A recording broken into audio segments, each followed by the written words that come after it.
Hey there, night owls and curious minds. Before we step into another dim-lit corner of the past, take a second to like this video and hit that subscribe button, only if you genuinely enjoy strange facts, sarcastic history, and a little storytelling before bed. Drop a comment to tell me where you're tuning in from, your city, your couch, your blanket fort, because I promise, tomorrow's tale might be the one that makes you whisper "no way" out loud at 2 a.m. Now, dim the lights. Turn on a fan for that soft background hum that makes everything feel slightly haunted but oddly cozy. Tonight, we drift into a village so quiet that even the chickens are waiting for permission to cluck.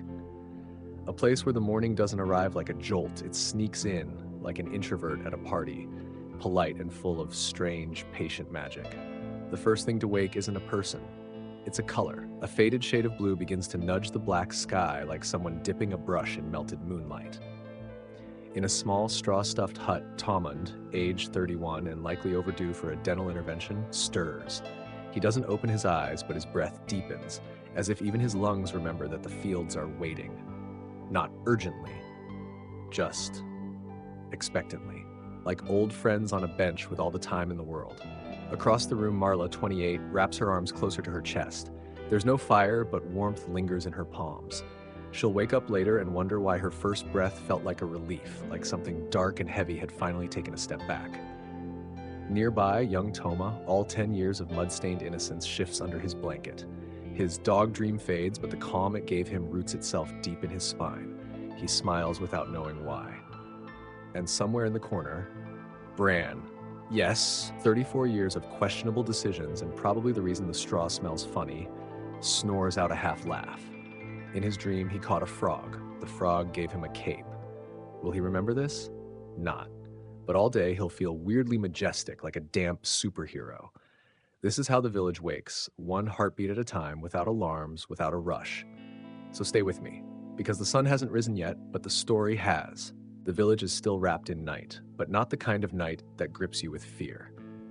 No, this is a loose night, frayed at the seams, like a cloak worn too many times and slipping off without protest. The stars are beginning to retreat, not quickly, but gracefully, like old actors exiting the stage individually. Outside, the wind makes its return. Not strong, just enough to tap on the shutters with the gentle confidence of someone who knows they belong. It's not morning, but it's close enough to lean into. Inside the same one-room cottage where the walls are made of patience and the roof leaks only on emotionally significant days, the world continues its quiet shuffle back into being. Tomund, still tucked in his lump of hay and regrets, turns slightly. His fingers twitch. It's not the dramatic twitch, it's more like his body is checking in with itself. Still here? Yes. Still tired? Also yes. But the deep ache that lived in his chest like a permanent tenant feels lighter this morning. It was as if someone had evicted the night's sadness and replaced it with a whisper of maybe. Still curled in a tight question mark beside him, Marla breathes out. Her lips parted, not to speak but to sigh. It's a sign that's been raging for weeks. A release of tension so old she almost forgot it was there. She won't remember this moment. No one ever does. But today, when she steps outside and smells the air, clean, a bit mossy, tinged with wood smoke, she'll think, something's changed. And she'll be right. Toma, across the room, opens one eye, then the other, then it closes both again. It's not time to wake up, not really. But something pulled him to the edge of consciousness. A sound? A light? No, just a feeling. Something good is waiting. Maybe under his bed, maybe in the fire pit, maybe in the pocket of his too big tunic that he insists on wearing because it used to belong to his dad. He flips over and inhales. It smells like thyme, home, and the faint memory of last summer's berries. He smiles. The kind of smile that comes before your brain catches up. The type of smile that has no reason but all the right timing. And Bran? Bran is still dead to the world, lying diagonally across his pile of straw like a man who lost a duel with gravity.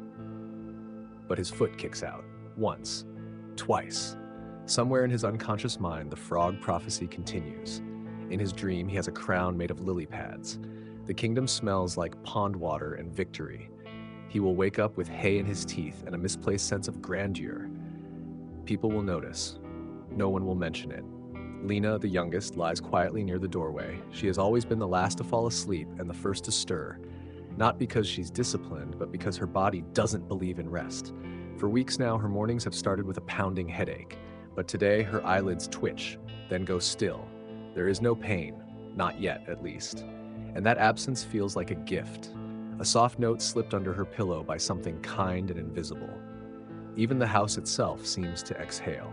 The wooden beams creak, not from age, but from relief. It is as if the structure knows it made it through another night without collapsing, catching fire, or being mistaken for a bear cave again. The floor, packed with dirt and old straw, hums with morning energy. Not loud, not urgent, just present. Outside, the air begins to change. The sky has been holding its breath all night and finally exhales. It doesn't burst into color, it stretches. Long strokes of gray and blue paint themselves lazily across the horizon. A rooster stirs in the distance. He doesn't crow, not yet. He's waiting. For what? He doesn't know, but it feels important. The village, still cloaked in this almost morning, begins to stir, not all at once. One blade of grass at a time, one breath, one creak, one movement. A child somewhere turns in their sleep. A dog shifts under a bench. A goat yawns. Somewhere, someone rolls over and says, "Not yet," and the world agrees. Because this is how peasants woke up.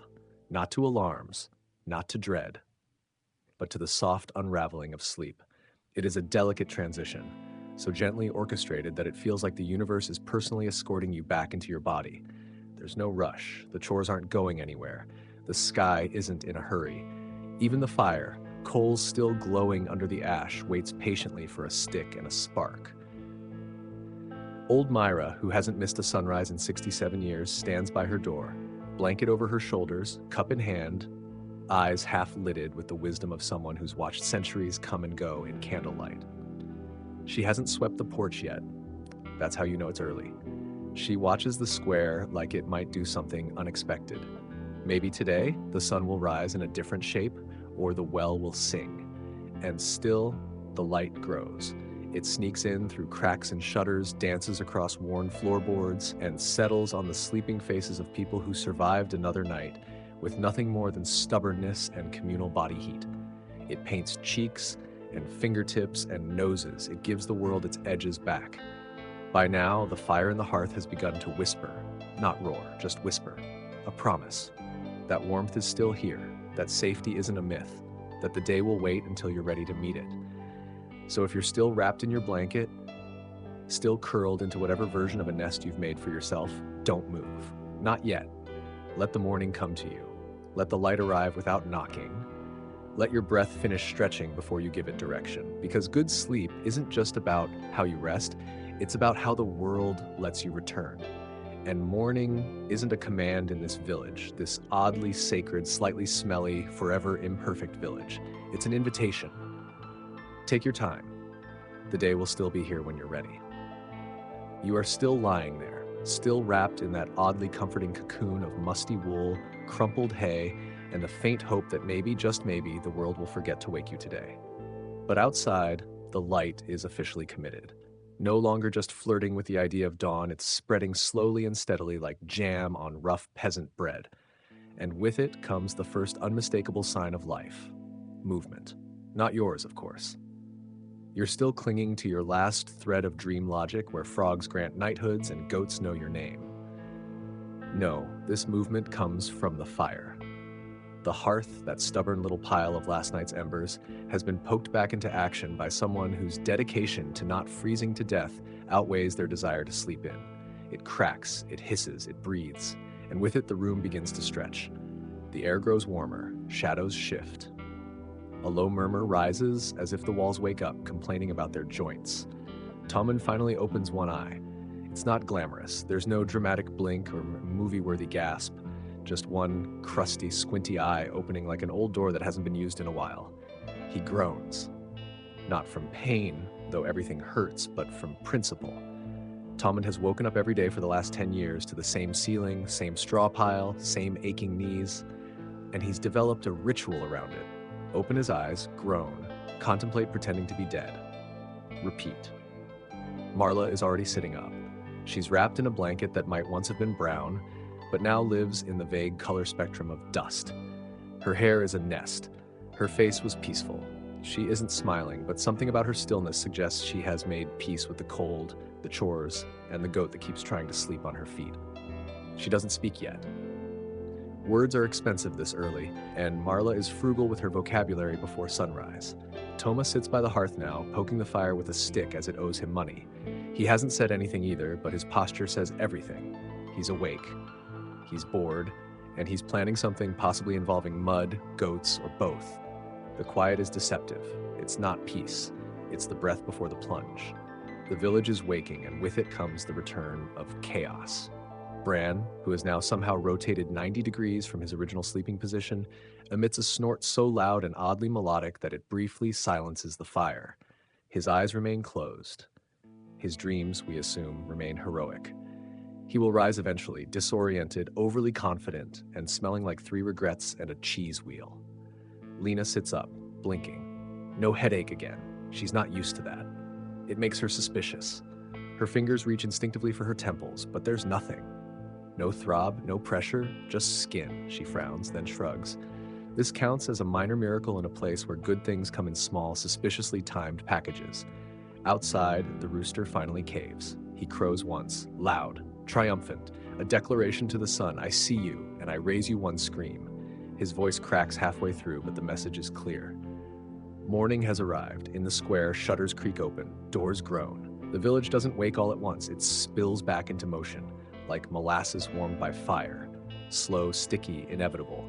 A cartwheel rolls across the cobblestones. A bucket clangs. Somewhere, a woman yells at her child in a tone that suggests the child either stole something, broke something, or invented a new type of disaster using turnips. Tommen steps outside. The air hits him like a polite slap, brisk, fresh, and slightly condescending. The sky is a pale, determined blue now. The kind of blue that means business. Birds dart overhead. One nearly collides with his face, found grunts. Nature has no respect for personal space. Marla joins him. She stands beside him, arms crossed, a blanket draped over her like a makeshift cape. She doesn't say anything. She doesn't have to. Tommen knows what she's thinking. Another day. Another battle with dirt, frost, and existential dread. They exchange a glance. There are no words. Just mutual acknowledgement of shared survival. Behind them, the others stir. Bran finally wakes with a heroic gasp, like he's just returned from war. He stands too quickly, stumbles, swears, and then salutes no one in particular.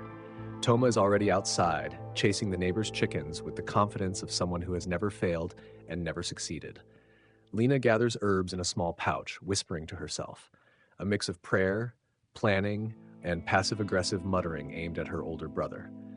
The village begins its ritual. Fires are fed, porridge is stirred, bread is inspected for mold and then consumed anyway. Someone starts singing, badly, loudly.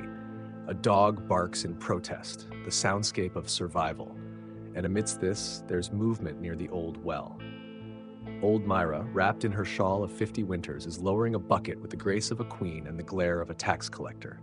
She watches the water rise like it owes her money. She doesn't speak to the others, but they nod at her as they pass. She's not just a woman, she's an institution. Suddenly there was a commotion. A goat breaks loose. Bran shouts, Toma laughs, someone's porridge flies through the air and lands with a dramatic splash in a boot. The rooster crows again, presumably out of spite. And just like that, the day begins. Not with serenity or dignity, but with chaos, mild injury, and the unbreakable rhythm of peasant life.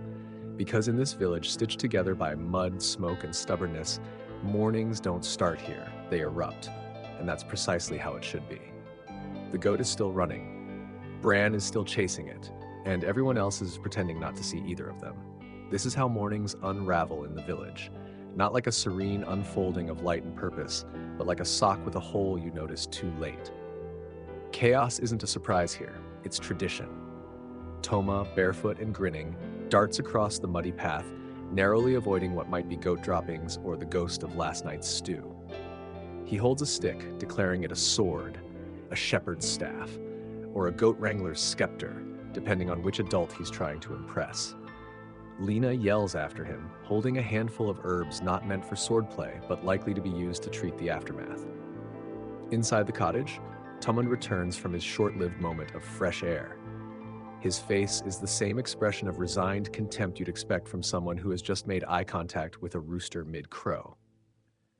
He ducks inside, stomping his boots, not to clean them, just to remind the room that he's working. Marla doesn't look up. She's at the fire, coaxing the embers into breakfast mode with a stick, some curses, and the kind of prayer that only works if you whisper it while scowling. Their home, if you can call it that, is filled with smoke. Not dangerous smoke, just the kind that's lazy, meandering, and smells like if bacon had never existed. The smoke does a little pirouette near the roof, collecting in the corner like gossip, then seeps out through the holes in the thatch, because there are holes. Of course, the wind can peek through. Privacy in this place is a myth. The weather is an uninvited house guest with muddy boots. Breakfast is ready if you stretch the definition. It's pottage. Again, a word that sounds warm and promising until you remember it means everything edible boiled into mush. Marla ladles it into bowls that are more chipped than ceramic. The pot has never been thoroughly cleaned, only refilled. Layer upon layer of edible history, culinary archaeology dig you're supposed to swallow. The smell is not bad, but it's not good either, just familiar. And somehow that makes it worse. Bran crashes through the doorway, panting, goatless, triumphant. His tunic is torn, his foot is muddy, his pride is inflated. Almost had it, he declares. No one asks what it was. Marla hands him a bowl without looking. He accepts it like it's a trophy. Toma bursts in next, trailing twigs and stories. Did you see the jump I did? The goat went like this. He flings himself dramatically across the dirt floor, 1,000 steps over him with the grace of a man who has done this routine for a decade. Lena finally enters, muttering about crushed herbs and lost dignity.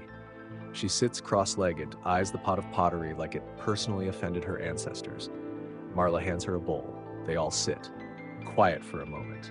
This silence happens when chewing and trying not to think too hard about texture, a shared experience of gritty bites and unspoken judgment.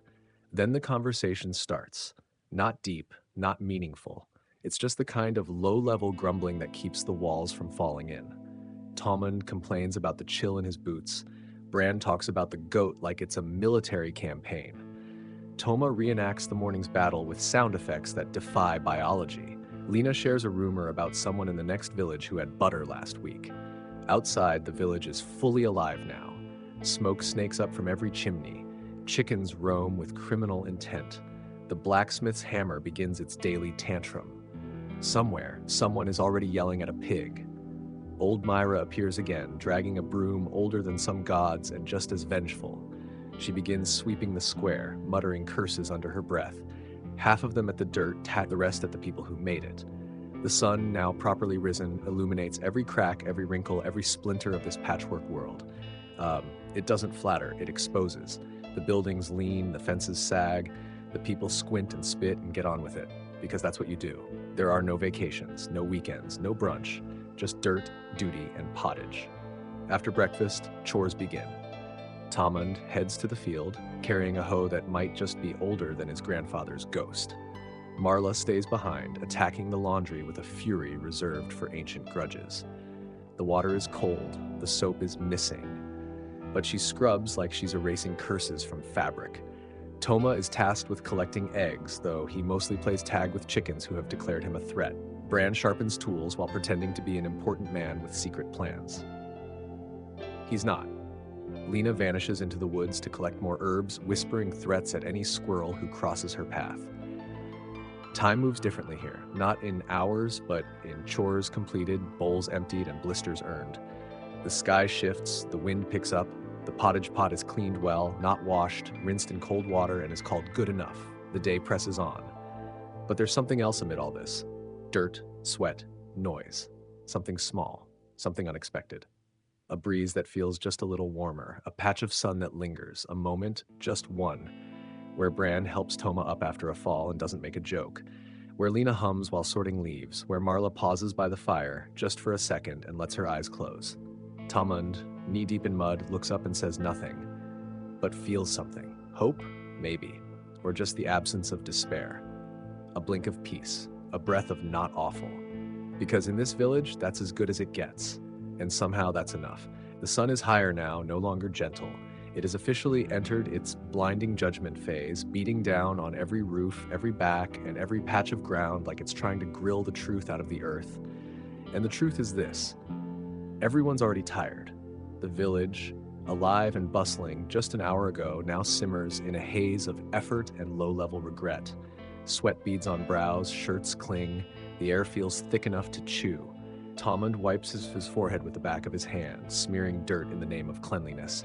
He stands in the field, hoe in hand, staring at rows of not yet growing hope. The soil is stubborn. It doesn't care about his blisters, his back pain, or the fact that he lost one of his boots in the mud 10 minutes ago. The boot remains unrecovered. It's a sacrifice now. The field has claimed it, a minor tax for existing.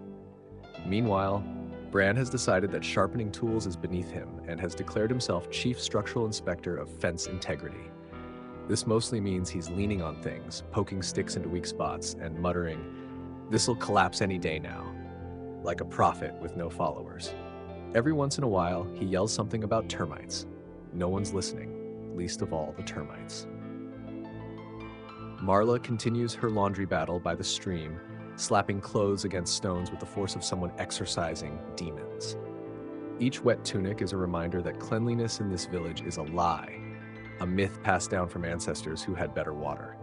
Her arms ache, her feet are wet, her patience is a thread about to snap. Toma, unsurprisingly, has lost the egg basket.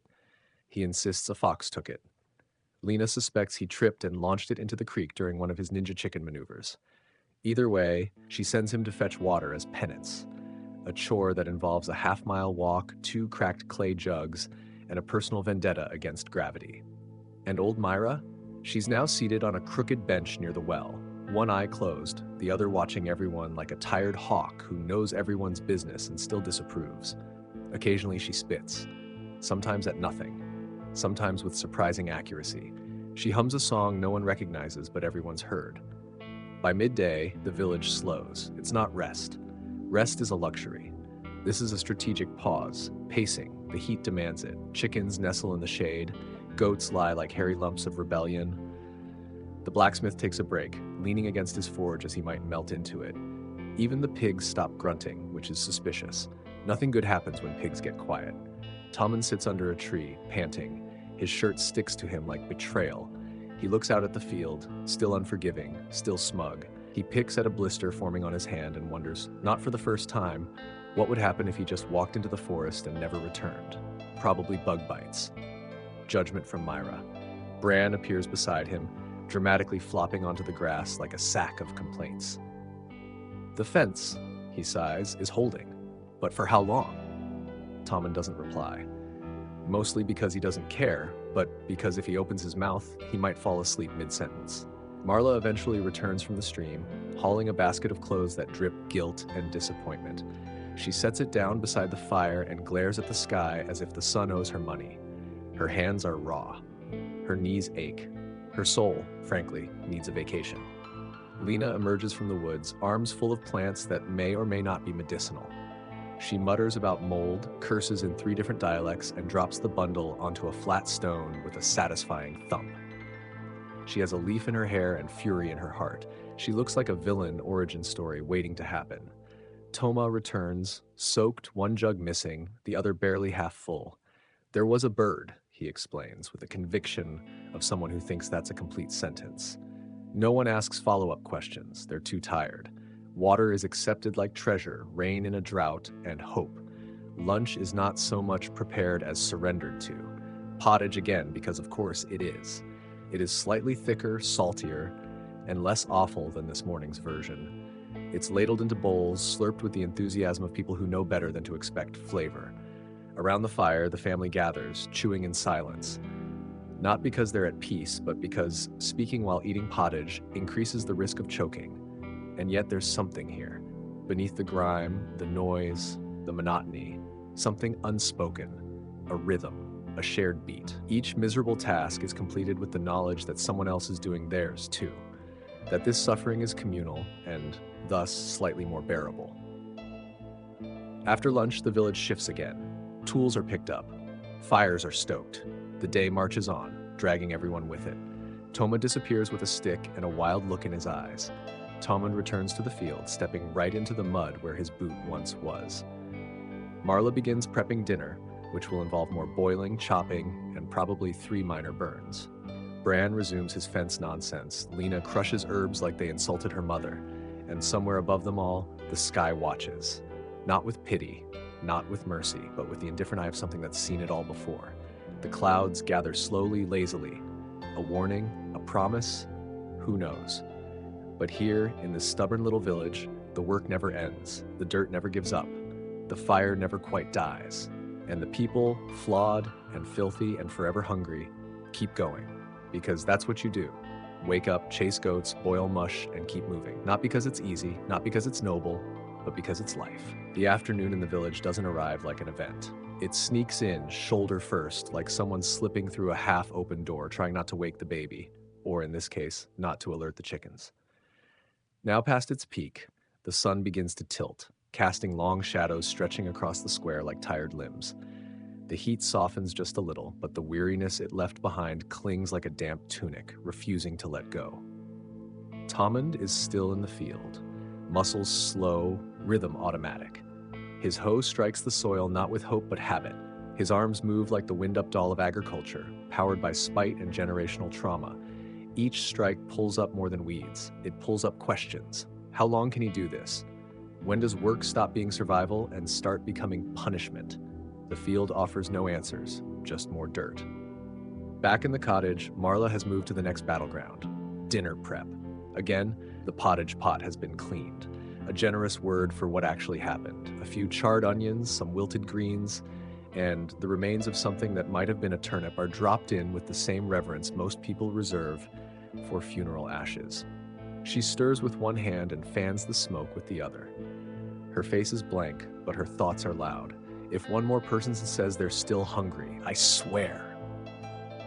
Toma is somewhere behind the house, presumably alive, likely filthy, and inventing a new game that ends with someone bleeding. His current obsession involves rocks, mud, and a makeshift slingshot. Lena told him not to use it near the chickens, which of course meant he immediately used it near the chickens.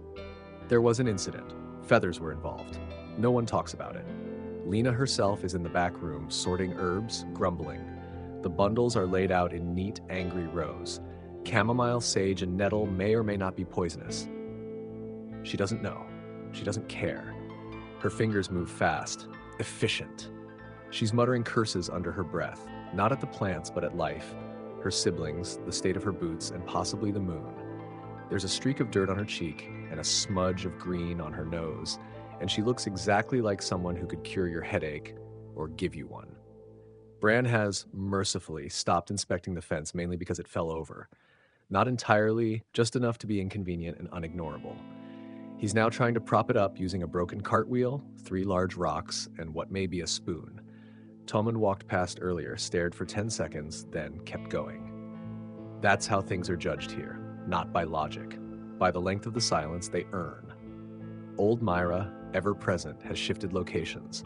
She now sits on the low stone wall near the market path, chewing something challenging and watching the world with the expression of someone who has survived 4 wars, 3 husbands, and a goat named Vengeance. Children avoid her. Adults nod respectfully. She never nods back. The sky begins to change again. Clouds gather. Not heavy, but scattered. The kind of clouds that make promises they probably won't keep. The wind picks up, not sharp, but insistent. It stirs the trees, ruffles the laundry on the line, and whispers secrets no one has time to hear. Inside, the cottage is loud in a quiet way. The kind of noise made by spoons clinking bowls, footsteps across packed earth, and the creak of wood that's seen too many winters. Dinner is almost ready, which means everyone is practically disappointed. Marla tastes the pottage. She doesn't grimace. That's how you know it's decent. Maybe the charred onion helped. Perhaps she's just numb. Either way, it's ladled out. Bowls are passed. Everyone gathers. Toma slides in last, face smug, hair wild, hands suspiciously behind his back. Lena eyes him like a hawk. He reveals a small, feather-covered rock. It's art, he declares. No one argues. They're too tired. They eat. Slowly, not for pleasure, but for preservation. Every bite is a truce between appetite and despair. Bran makes a joke. It's not funny. Tommen chuckles anyway. Marla almost smiles. Toma laughs too loud and spills his bowl. Lena sighs, stands, fetches a rag, and mutters about goats and chaos. The light fades more now. The sun lowers, casting gold across the dust and mud. The village takes on a glow, not beautiful, but something close, honest. The kind of light that makes even a broken fence look poetic. The type of light that makes you pause for half a second before remembering there's still work to do. And there is. Always. Dishes to scrub, water to fetch, tools to store, clothes to wear, chickens to chase into the coop. Fires to the bank, windows to latch. Old Myra doesn't move. She watches as everyone scatters again, returning to their final chores of the day, like marionettes pulled by invisible strings. Tomund returns from the field with shoulders slumped and a gait that screams, "One wrong step and I'm becoming fertilizer." Marla wrings out the last rag and hangs it with the resigned grace of a queen surrendering her throne. Bran puts the spoon fence abomination back in place with pride. Toma, somehow still sticky, collects firewood, most of it damp, half twigs. Lena counts jars, double-checks bundles, then sits back to the wall and stares at the ceiling like she's waiting for it to apologize. Night approaches. Not quickly, not dramatically, just inevitably. The sky purples. The last rays of sunlight scrape across the square. One by one, windows glow. Fires are lit, doors close. Voices slowly and slowly. Like the tide returning, calm begins to settle. Inside the cottage, the family huddles around the hearth. The fire crackles. It's warm. Not hot, not bright, but enough. Shadows dance on the walls. The smell of smoke and herbs fills the air. Toma falls asleep mid-sentence, drooling onto Bran's sleeve. Bran pretends not to notice. Marla pulls a blanket over Lena's shoulders. Tommen leans back against the wall, eyes closed, hands open. No one speaks. No one needs to. This is the best part of the day, not because it's peaceful, but because it's over. They survived. Again, the village may crumble, the fence may fall, the pottage may haunt their dreams. But tonight there is fire, there is warmth, there is one more day behind them. And tomorrow, well, tomorrow will be a problem for future, slightly more rested versions of themselves. The fire is more minor now, just a glow. It hums softly beneath the ash, whispering secrets only the night can understand. The cottage breathes with it, wooden beams expanding and contracting in quiet sympathy. The air is thick with the scent of smoke, sweat, and the faintest hint of onion that never really left. Outside, the wind brushes against the shutters with the patience of someone who knows they'll be invited in eventually. Everyone is still. Not asleep. Not yet. Just paused. That special kind of stillness that only comes after a day of exhausting everything. Body, mind, hope, humor. Tommen sits with his back against the cold stone wall, legs stretched out, eyes half closed. He's not thinking of anything grand. His knees ache and he might never feel truly clean again. But he's warm. And warm is enough. Marla has her hands wrapped around a clay cup filled with something hot, something vaguely herbal and bitter. She sips it like it's a punishment she's chosen. It warms her throat, but not her thoughts. She watches the flames, remembering things she doesn't talk about. Faces from years ago, smells from kitchens long gone, laughter that sounded like music once before it got drowned out by chores and crying babies. Bran, uncharacteristically quiet, is stretched on his side near the hearth, snoring lightly between shallow breaths. His hair is a mess, his tunic half untucked, and there's still a bit of mud on his cheek. But there's a small smile tucked under that snore, like maybe his dreams are kinder than they were in his days. Toma's legs are flung over Lena's lap. He's curled up like a cat, mouth slightly open, one arm tucked under his head. His clothes are stained with grass and mystery, and his feet are bare. Lena doesn't move him. She's too tired. Her fingers rest on his ankle like an anchor, keeping him from drifting too far into dreamland. She stares at the ceiling. It's full of holes, but at least she knows where they are now.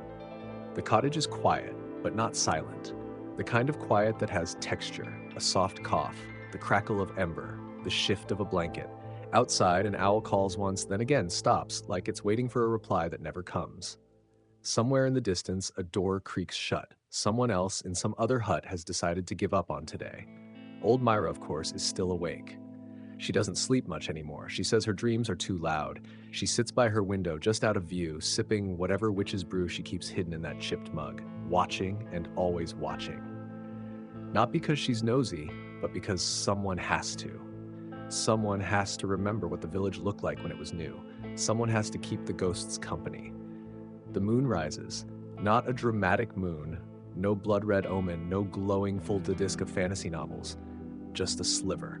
a tired crescent in a tired sky. But it's enough. Enough to throw shadows across the square, enough to make the well shine like silver, enough to make you think for half a second that magic might still be hiding in the corners.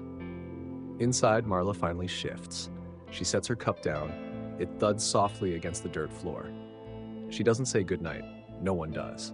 That's not how this family works. Sleep isn't an announcement here, it's a surrender. One by one, they give in.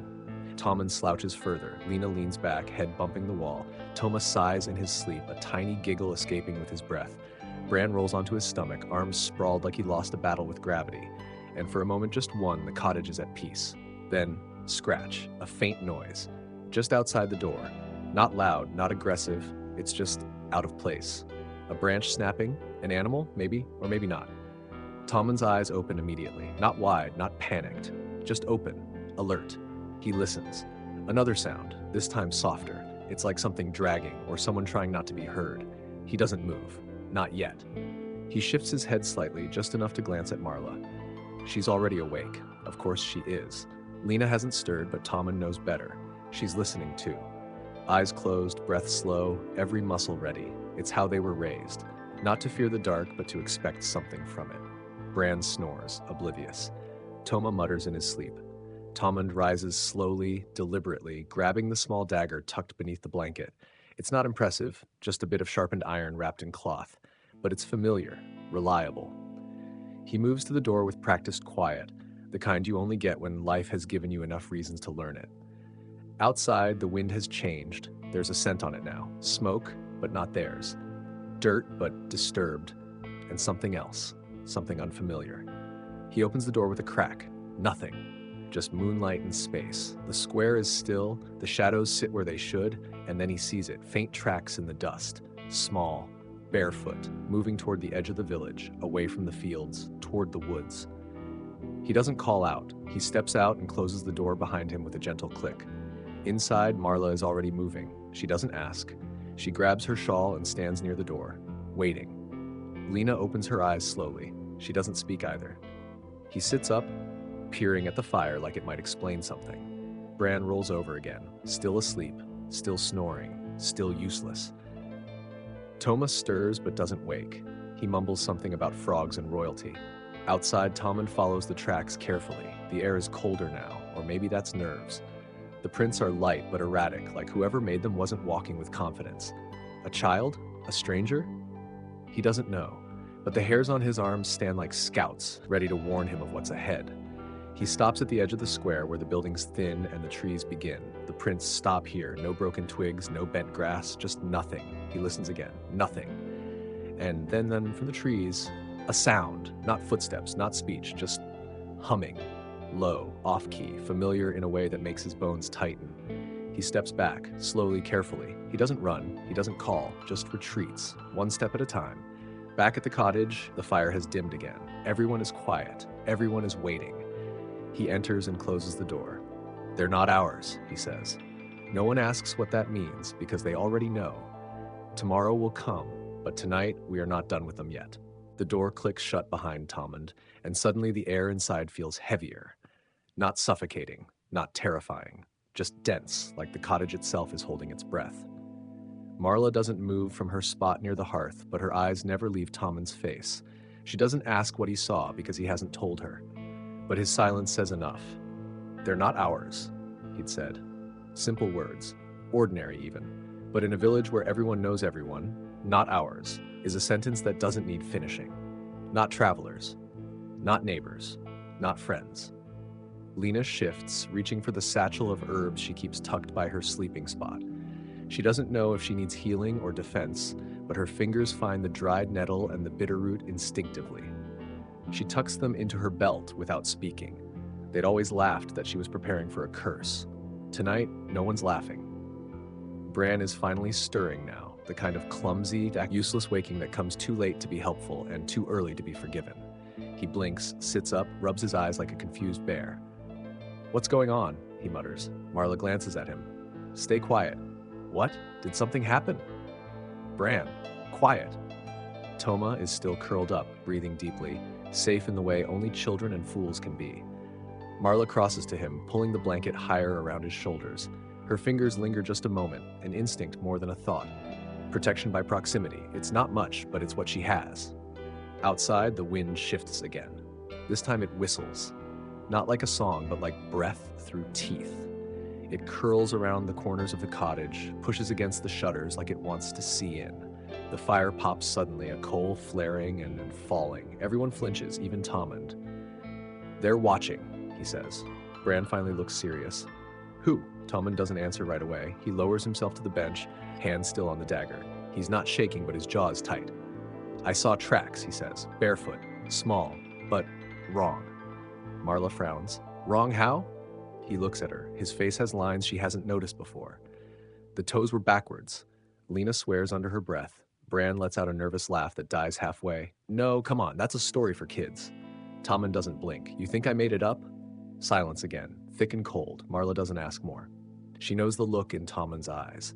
She's seen it once before. The winter the river froze solid and a child went missing for 3 days, only to come back with eyes too wide and words that never made sense. Old Myra had said nothing then, just placed salt at every doorstep and hung iron nails above every window. She'd done it again tonight, without a word, just after dusk, just before the wind changed. The fire crackles again, but now it feels like it's shrinking. Like even it knows when to be quiet. Lena stands suddenly. "We should call the others." Tommen shakes his head. "No? What? Why not?" "Because if we call them, they'll come. And if they come, whatever's out there will know we're scared." Marla narrows her eyes. "And we're not?" He sighs. "We can't be." Outside, another sound, not footsteps, not wind. A soft, rhythmic tapping, like fingers drumming on wood. Measured, intentional. It moves along the wall, from one end of the cottage to the other. Then stops. No one breathes. Marla moves slowly, reaching for the iron poker in the fire. She lifts it carefully, not to strike, but to hold, like a torch, like a line between now and whatever comes next. "We wait," she says. Bran frowns. "Wait for what?" Lena answers. "Until it leaves, or until it asks to come in." Bran's eyes widen. "And if it does, then we don't answer." Toma stirs again, murmuring in his sleep. "It's singing," he says. Everyone freezes. Marla kneels beside him. "Toma," she whispers. "Who's singing?" He frowns in his sleep. "The girl, in the woods. She said she was lonely." Lena and Tommen exchange a look. Marla doesn't ask more. She strokes his hair and hums softly, her own song, drowning out the one she can't hear but knows is there. Outside, the tapping starts again, this time higher, against the roof. Tommen stands, eyes on the ceiling. "Get away from the walls." Everyone moves, slowly, quietly, the way animals do when they know a predator is near. They cluster in the center of the room, back to back, facing outward. The tapping stops. Now, laughter. Distant, high-pitched, not childish, not cheerful, just empty. Bran whispers, "We should run." Lena shakes her head. "Where? Into the woods. That's what it wants." "What does?" She doesn't answer. She just stares at the door. The fire flares again, suddenly, violently. Smoke billows, not from the chimney, but from the base. A scream in flame. Tommen throws a cloth over it. The room plunges into near darkness, and then silence. Not quiet. Silence. Too perfect. Too still.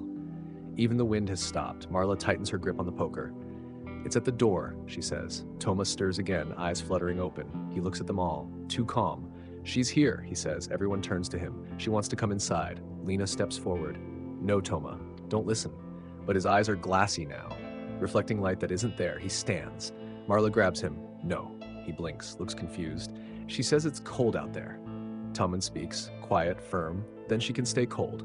Outside, a final knock. Once, twice, 3 times, and then nothing. No sound, no movement, just darkness. Then slowly, quietly, the fire relights itself. One coal at a time. The warmth returns, the smoke fades. Toma sighs, curling back into sleep. No one speaks. The night watches. The danger passes. But the door stays shut, and no one sleeps easily, because tomorrow they'll still have questions. And the woods, they don't forget. Morning doesn't arrive with sunlight. It arrives with a weight, thick, sticky, and slow, like fog inside your skull. The kind of morning where your body wakes up before your brain has finished deciding if it wants to survive another day. The fire is nothing but ash now, a pile of gray dust that pretends it once had purpose. The air in the cottage feels used up, like everyone inside exhaled their fear and forgot to breathe back in. Tommen is the first to stir. His body groans louder than he does. His knees snap, his back protests, But he sits up anyway, like he's afraid of what might happen if he doesn't. The blade he slept with is still by his side, not tucked away, not cleaned, just there, like a friend who stayed up with you through the worst part of the night and now doesn't know how to leave. He glances around. Everyone's still here. Marla is curled in a ball near the hearth, eyes shut tight, fists clenched, like she fought a war in her dreams and didn't win. Bran lies flat on his back, one arm flung out, mouth open, snoring in short gasps. He didn't move once all night. Tommen wonders if that's a blessing or a warning. Lena sleeps with her eyes half open. Tommen knows better than to think she's really resting. Her hand still clutches that pouch of herbs. Her fingers twitch every few seconds, like even in sleep, she's ready to mix something, burn something, or throw something. And Toma's huddled into a corner, far from the fire, far from everyone. He's pulled the blanket over his head like a tent, his legs tucked tight, but he's awake. Tommen can feel it. The kind of awake that comes with too much knowing, the kind that doesn't let you blink too long. Tommen stands slowly, his joints complain like old men in a tavern. The door creaks as he steps outside. The village is quiet, not peaceful, just paused, like the world took a breath and forgot what it was doing. Smoke rises from a few chimneys, hesitant and thin. The square is empty. No kids, no dogs, no old men grumbling about taxes that don't exist. Even the rooster, the village's most consistent narcissist, is silent. Tommen walks toward the well. The ground crunches beneath his boots, not snow, not frost, just a thin crust of something brittle, like the earth flinched overnight. The air smells wrong, not foul, just unfamiliar. Like a different kind of wind passed through while they slept. He reaches the well and peers inside. The rope is tangled, the bucket missing, just gone. Ripped away or never there at all. He doesn't try to fix it, just stares for a moment, then turns back. Marla is waiting at the door. She hasn't said a word yet, but she knows. It wasn't a dream, she says. No, they came here. Yes. Her mouth tightens. What do they want? Tommen shakes his head. Not sure. But Toma? He spoke to her. Marla's face darkens. You think she marked him? I don't know, but something's changed. Inside, the others begin to stir. Bran groans like he's been hit by a cart. Lena sits up, eyes already scanning for anything out of place.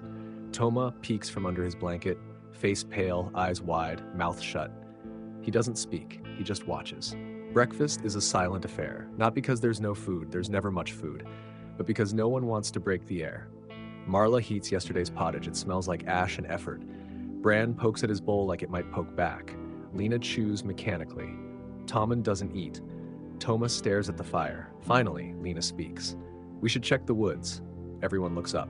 No, Tommen says immediately. We need to know. No, not yet. Bran frowns. What if they're still out there? They are, Tommen says. Silence. Again, the kind that presses against your teeth and dares you to swallow. Toma finally whispers, she's not alone. Marla leans toward him. Toma, what do you mean? He blinks. She brought others, not people. Shadows, tall, quiet, they listen to her. Lena stiffens. You saw them? He nods. In the dream. But not like dreaming, like watching. Tommen grips the table edge. Did she speak to you again? Toma hesitates, then asked if she could come back. Marla's voice is a whisper now. And what did you say? He doesn't answer. Lena slams her bowl down. We have to salt the perimeter, now. Bran finally snaps. This is ridiculous. We're letting a kid's nightmare run our lives? What are we even afraid of? Toma turns to him. Calm, too calm. She said your name last. Bran freezes. Outside, the wind picks up, just a bit. Enough to make the shutters rattle, enough to make the fire flicker, enough to remind everyone that something hasn't left. That night, the villagers gather. Not just Tommen's family, all of them. Old Myra shows up with a satchel of bones and a bowl of blood. The blacksmith brings iron horseshoes and nails them to the doors. Salt is poured, chalk symbols drawn. Everyone remembers now, this happened before, years ago. Before Tommen was born, a night of singing, a child missing, a door left open. They swore it would never happen again. And now, here they are. The fire is high again. Everyone huddled close, eyes wide, ears straining. They wait. And outside, past the well, past the trees, past the place where paths vanish into black, something waits back. Nightfall doesn't crash into the village. It sinks. Slow and deliberate, like a heavy stone into dark water. The last sliver of sunlight fades behind the crooked roofs, turning the sky into bruised velvet. Shadows stretch longer than they should. They lean, they listen, they linger. And the villagers, all of them now gathered in Tommen's yard, sit in a ring around the fire like children waiting to be told a bedtime story they already know ends badly. The air tastes of salt and smoke. Every window is marked. Every door is bolted with iron and wrapped in twine soaked in herbs. Marla worked for hours, crushing roots, burning sage, muttering prayers that her grandmother only ever whispered on the coldest nights of winter. The kind of prayers that were never for the gods, but for what came before them. Tommen stands, back straight, hands clenched around the haft of a rusted axe, not because he thinks it will save them, but because empty hands invite things. Weapons, even old ones, speak a language that shadows sometimes respect. Toma sits close to the fire, closer than anyone else. His eyes are wide but dry, scanning every flicker, every spark like he's trying to translate something written in flame. He hasn't spoken since morning, but the silence around him isn't fear, it's focus. And that, more than anything, frightens Marla. Lena doesn't sit, she paces, slow and rhythmic, circling the group like a watchdog. Her satchel bounces lightly against her hip, stuffed with salt, crushed iron filings, and 3 feathers from a bird no one remembers seeing before. Her boots crunch softly over the earth, leaving behind a trail she checks over and over again. Bran is trying to laugh, not out loud, but with that smirk he always wears when he's cornered. He's holding a wooden staff, carved last year when he decided he was going to become a man of wisdom. Tonight, it just looks like something to hold between him and the dark is watching. It presses close to the tree line. The forest, once familiar, now looms like a warning whispered through teeth. The trees sway, not with wind, but with breath. Low, slow, measured. Old Myra, seated on a stump like some skeletal queen, watches the woods without blinking.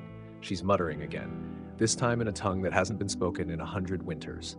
One of the younger boys asked what she was saying. She didn't answer, just spat on the ground and rubbed dirt over it. The boy hasn't spoken since. The fire cracks, a loud dry pop. Everyone jumps. Marla stands. It's close. Tommen nods, stepping back from the flames, letting the light spill behind him. Then, laughter. Not loud, not jarring, but soft, sweet, like honey over broken glass.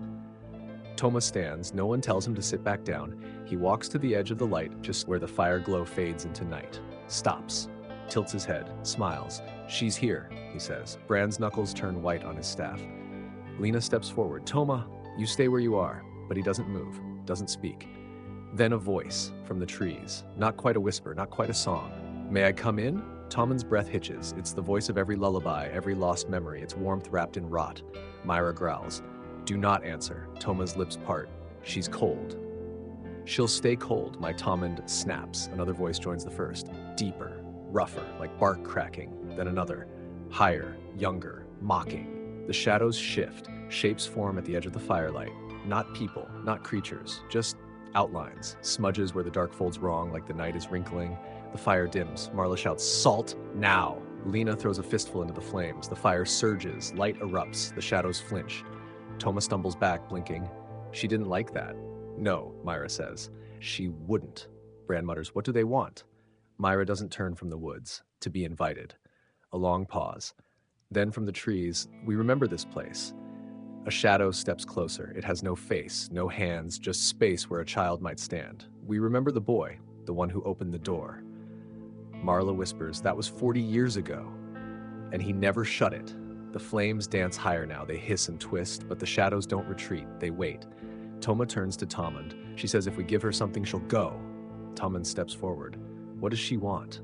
Toma's voice is small. Someone to stay with her. Someone who listens. Silence falls like snow. Lena speaks, voice trembling. No one's going. But Toma looks back at the fire, at his family. She's lonely. You're not going, Marla says, sharp. I'm not, Toma replies, but someone has to. No, Tommen says. Toma shrugs, then they won't leave. From the woods, more shapes now. 10, 20, all still, all waiting. Myra speaks again. They are echoes, hungry ones. They feed on memory, on names. She turns her gaze to Bran, and you gave them yours. Bran's face drains of color. What? In the dream, Toma says. You answered her. Bran backs up. No, I didn't mean. The fire flares, the wind screams, and Bran is gone. Just like that. No sound, no scream, just gone. Toma looks into the fire. She said thank you. Everyone is frozen, then slowly the shapes recede, back into the woods, back into silence. Only one voice lingers, soft, "See you next time." And then nothing. Just fire, just ash, just a name no one will say again.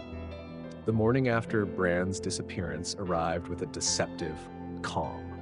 The sun cast a golden hue over the village. Birds chirped as if nothing had happened, and the air was crisp with the scent of dew-kissed earth. Yet beneath this serene facade, an undercurrent of dread pulsed through the hearts of the villagers. Tommen stood at the edge of the woods, his eyes scanning the tree line for any sign of movement. The axe in his hand felt heavier than usual, its weight a stark reminder of the previous night's horrors. He replayed the events in his mind, the whispers, the shadows, Bran's sudden vanishing. It all felt surreal, like a nightmare that refused to fade with the dawn. Back in the cottage, Marla tended to Toma, who sat silently by the hearth. The boy's eyes were distant, his demeanor subdued. He hadn't spoken a word since the entity's visit, and Marla's attempts to coax him into conversation had been in vain. She feared the psychological toll the encounter had taken on him. Lena busied herself with fortifying the cottage. She reinforced the doors and windows, sprinkled salt along the thresholds, and hung protective charms crafted from herbs and twine. Her movements were methodical, driven by a desperate need to reclaim a sense of control. As the day progressed, the villagers gathered in the central square, their faces etched with concern. Old Myra, the village elder, addressed the crowd, her voice steady despite the tremor in her hands. "We must remain vigilant," she declared. "The entity has been appeased for now, but its hunger is insatiable. We must not let our guard down." Murmurs of agreement rippled through the crowd, though the fear in their eyes betrayed their uncertainty. That evening, as the sun dipped below the horizon, casting long shadows across the village, Tommen sat by the fire, lost in thought. He pondered the entity's words. "You cannot stop what has already begun." What did it mean? Was there a way to end this cycle of terror? Determined to find answers, Tommen sought out old Myra. He found her in her cottage, surrounded by ancient tomes and relics. "There must be a way to stop this," he implored. Myra sighed, her eyes weary. "Legends speak of a ritual, a binding spell that can seal the entity away. But it requires a sacrifice, a willing soul to take its place." Tommen's heart sank. The thought of someone else suffering the entity's torment was unbearable. Yet, if it meant saving the village, was it a price worth paying? As night fell, the village held its breath, awaiting the entity's return. The air grew thick with anticipation, every creak and rustle amplified by their collective fear.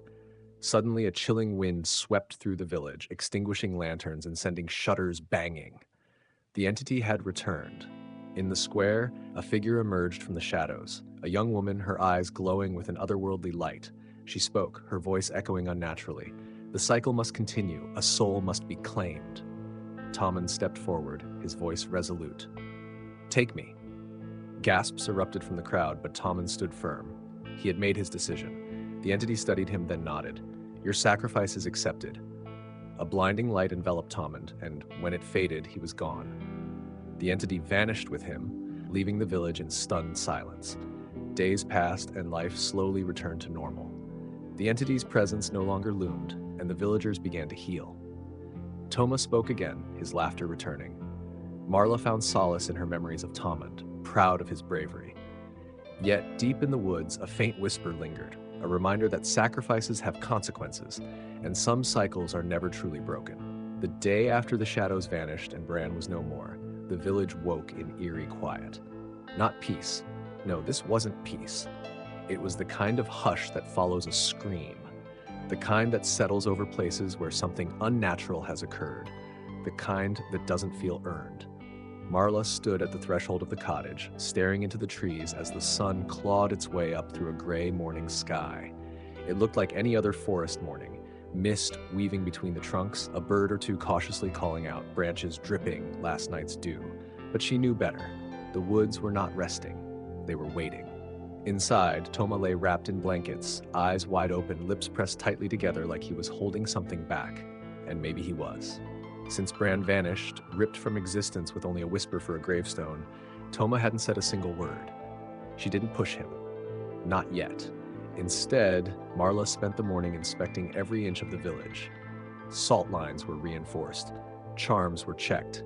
The iron at every threshold, every window, every well, still intact. Nothing had entered, nothing had spoken again. But she didn't trust silence anymore. It had teeth. The others looked to her now. Lena, with her scowl and her blood-streaked nails, was keeping people busy, fixing walls that didn't need fixing just to keep hands from shaking. Old Myra hadn't spoken since the night Bran disappeared. She only muttered old songs and dragged her fingers through ash. And the others, the villagers, they walked with hollow steps, haunted, aware. At dusk, when the fires were lit and every door was bolted twice, Toma finally spoke. "She's not gone," he whispered. Marla turned so fast she nearly knocked over the pot she was stirring. "What did you say?" "She's waiting. She said it's not finished." "Who? The woman?" Toma shook his head slowly. "Not just her, something worse, deeper." A chill pressed through Marla's spine like a blade. She sat beside him. "Toma, listen, that thing, we saw it leave. It took Bran, it made a trade." Toma blinked. "That was just a shadow," she said. "The real one is beneath. It wakes when the bargains are broken." Marla's hand trembled. She gripped the iron charm around her neck. "We didn't break a bargain." Toma looked at her, eyes too old for 10 years. "We denied her, that's enough." That night, the wind didn't blow, the stars didn't show, and the fire kept dying, no matter how much wood they fed it. The following morning, the well was dry, not cracked, not blocked, just hollow. No one dared fetch water from the forest streams. Not anymore. By noon, 3 villagers were missing. Marla gathered everyone in the square. No hesitation, no discussion. "This is not done," she said, her voice louder than she felt. Tommen's sacrifice slowed it, but it didn't stop it. Toma's right. Something deeper is still watching us. The silence that followed was confirmation. No one argued, no one questioned. They just waited. "We have to go in," she said. Lena stepped forward. "You mean into the forest?" Marla nodded. "Not just into it, to the heart of it." Old Myra finally looked up from her muttering. "The hollow root," she croaked. "That's where it nests." The name tasted wrong on everyone's tongue. It was a place buried in myth and madness, whispered about by hunters too long in the trees and elders too drunk to forget. But the village was dying by inches. They couldn't afford to flinch. At dawn, Marla, Lena, Toma, and 3 others set out. The forest felt different. It wasn't darker, it wasn't colder. It just watched. Every branch seemed aware, every leaf hung still, listening. They walked in silence, iron blades at their hips, charms swinging with every step. Toma led them, quiet, steady, like the trees told him where to go. By midday, the light stopped changing. No shadows shifted, no birds called. Time got sticky. Eventually, they reached it, the hollow root. It wasn't a tree. Not anymore. It was a wound, a massive, gnarled husk of wood and earth, twisted into an open mouth that yawned into the dirt. Roots spiraled like ribs, and inside it breathed. A soft, slow inhale, a rumble wet and deep. They didn't speak, they didn't need to. Toma stepped forward. "She's inside," he said, "but not just her." Lena tightened her grip on her blade. "What is it?" "A hunger," he said, older than names. Marla took his hand. "You're not going in alone." He nodded. "I know." They entered together. The hollow root swallowed them. Inside was not dark, but wrong. The light had color, but it wasn't any color they could name. Shapes moved at the edge of vision. Sounds came from inside their heads instead of their ears. The path twisted. Voices called. Bran's voice, Tommen's voice, Marla's mother, Lena's brother. Each of them heard what they feared most. But they didn't stop. They walked. At the center was a pool, still, reflective, and floating above it, her. The woman of whispers, but not a woman. She smiled with too many teeth. "You came." Marla raised her blade. "We came to end this." The woman tilted her head. "You can't end hunger. You can only feed it." Toma stepped forward. "Then starve." And he threw the iron charm into the pool. The scream wasn't sound, it was pressure. A collapsing of everything. The woman writhed. The roots above cracked. The forest shuddered. The pool boiled. And then silence. Real silence. The kind that holds no breath, no watching, just peace. They awoke outside the forest, cold-souled. Together. No one spoke. They didn't need to. The hollow root was gone. And so was the hunger. For the first time in weeks, the wind returned, and it sang. The return to normalcy was a lie everyone agreed to believe. The trees had gone still. The whispers had died down. The hollow root had collapsed into itself like a lung finally exhaling its last breath. Yet, the village didn't feel saved. It felt suspended. Like a glass dropped from great height, frozen in time just before it shatters. Marla didn't sleep. She couldn't. She paced the length of her small home, fingers brushing against charms and talismans with every lap. Iron, sage, salt, her holy trinity. Outside, the wind had returned, soft and humming, but its tune felt off, like a lullaby sung in a minor key. Toma was the only one who slept, but his sleep wasn't peaceful. He tossed and mumbled, caught in dreams thick with shadows. He said nothing the next morning, only sat by the fire with his hands clenched in his lap, as if bracing for something. And it came. Not a scream, not a storm, a crack, like something had broken, deep underground. The earth beneath the village shivered. At first, they tried to dismiss it. "Just settling," said one of the farmers. "The cold warps the soil." But the cracking continued. Every night, the ground groaned like something old and tired was stirring beneath it. Then came the footsteps. Not heavy, not fast, just wrong. The sound echoed between homes even when no one was outside. Doors were double locked, fires burned through the night, and families began sleeping in shifts, just in case. On the third night, the well went black. Not empty, not poisoned. Black. Thick, tar-like water bubbled at the surface, and anyone who looked too long into it swore they heard their own voice calling back. Only twisted, older, tired. Toma finally spoke again. "We didn't kill it," he said. Marla turned from the window. "We destroyed the root." Toma shook his head. "That wasn't the root. That was just a door."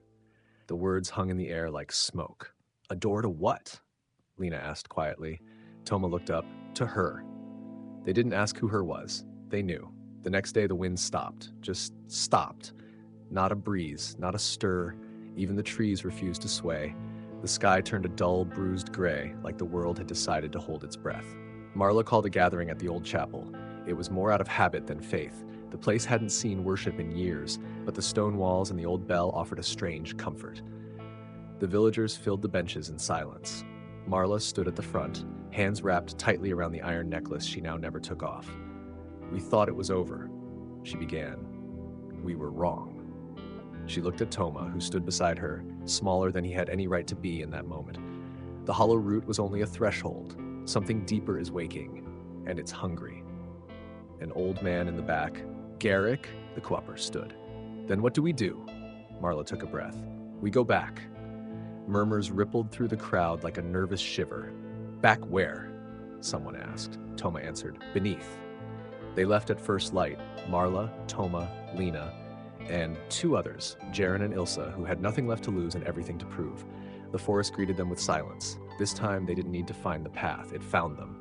The trees leaned inward, creating a corridor of gnarled branches. Roots shifted beneath their feet like they were walking across the back of something enormous, alive, waiting. By midday, they reached what remained of the hollow root, or rather, what replaced it. Where the root had collapsed, there now stood a stone spiral descending into the earth, perfectly carved as though centuries of hands had sculpted it smooth.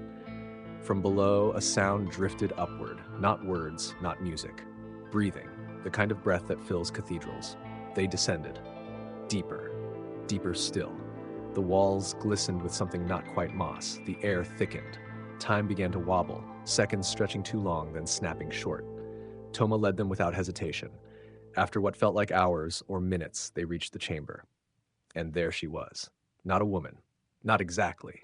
She stood tall, draped in what looked like funeral veils woven from cobwebs and shadow. Her face was half-formed, like memory struggling to keep her intact. Her eyes, if they were eyes, were pits of liquid absence. "You've come," she said. Marla raised her blade. "We came to finish it." The woman tilted her head. "No, you came to join me." She raised a hand, and behind her, the chamber bloomed open. Walls slid away to reveal row upon row of shadowed figures. Echoes of the missing, the taken, the forgotten. Bran, Talmond, others they never knew were gone. Their faces were serene, their bodies still, their eyes empty. Ilsa screamed. Jaren fell to his knees. "You can't kill a memory," the woman whispered. "You can only feed it." Toma stepped forward. "We're not memories," she smiled. "No, but you will be." Marla flung her blade. It passed through her. She laughed. Lena threw salt. Light burst. The chamber shuddered. The woman flinched. Marla saw her opening. "Toma!" she cried. "The charm!" Toma pulled it from his chest, a small iron locket once worn by Talmond. He held it out, spoke the name, not hers, but his own. "Toma!" The chamber screamed, the woman writhed, the echoes trembled, and then stillness. Real, heavy, sacred stillness. The figures faded, the chamber cracked, the veiled woman unraveled, and in her place, nothing. Just silence. They awoke at the forest's edge, no door, no root, just bird song. The wind blew, the sky was blue, and the earth, still. They thought it was over. For a moment, a fleeting, trembling moment, Marla let herself believe it. That when they awoke at the edge of the forest, blanketed by sunrise and birdsong, they'd done it.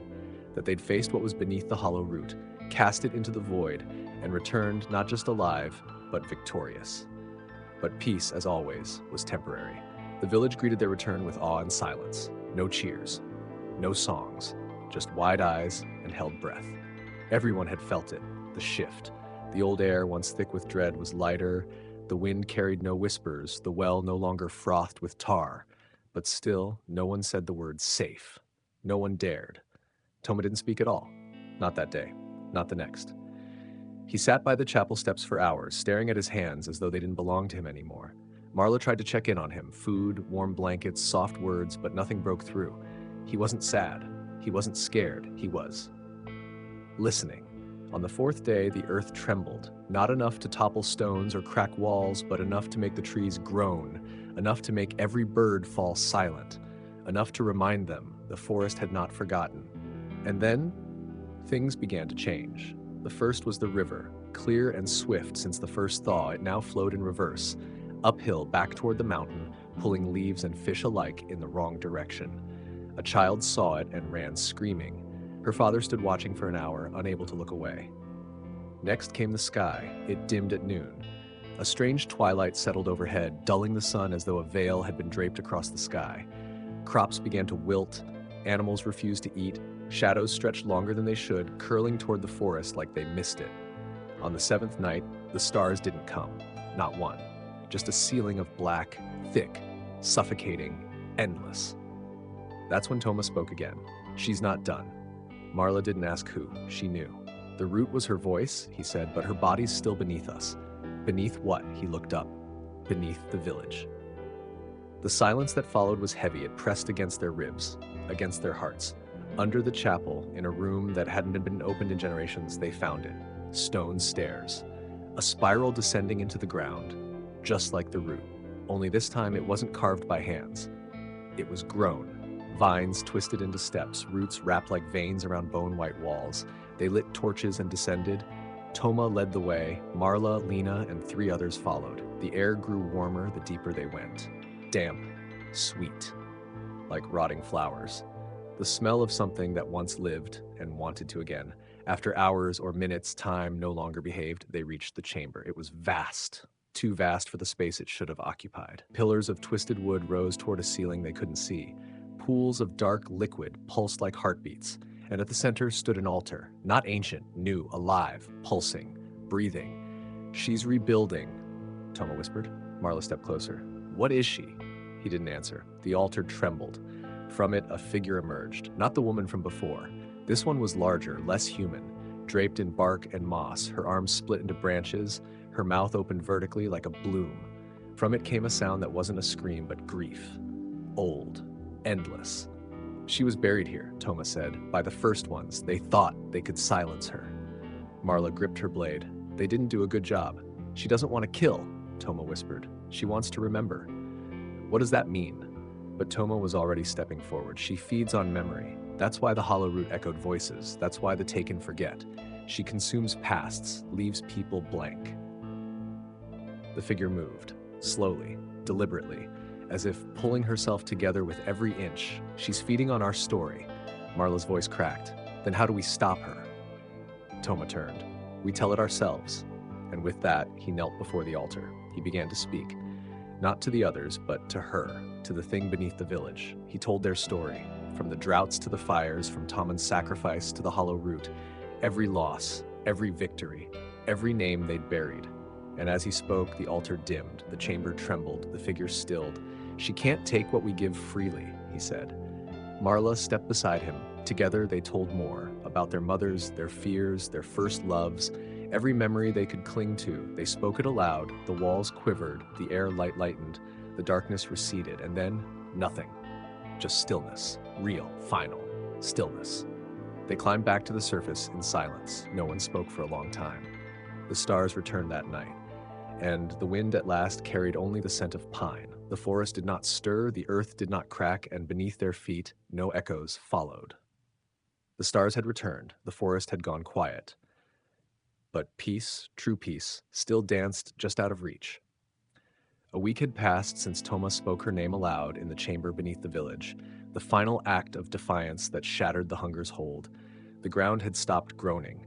The trees no longer whispered. The village, by all accounts, had been freed. But Marla felt it in her bones. Something was missing.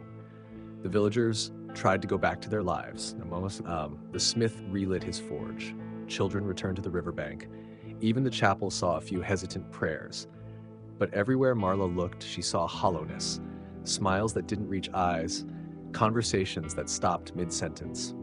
Everyone walked like they were still afraid to wake something. Toma hadn't spoken since they'd returned.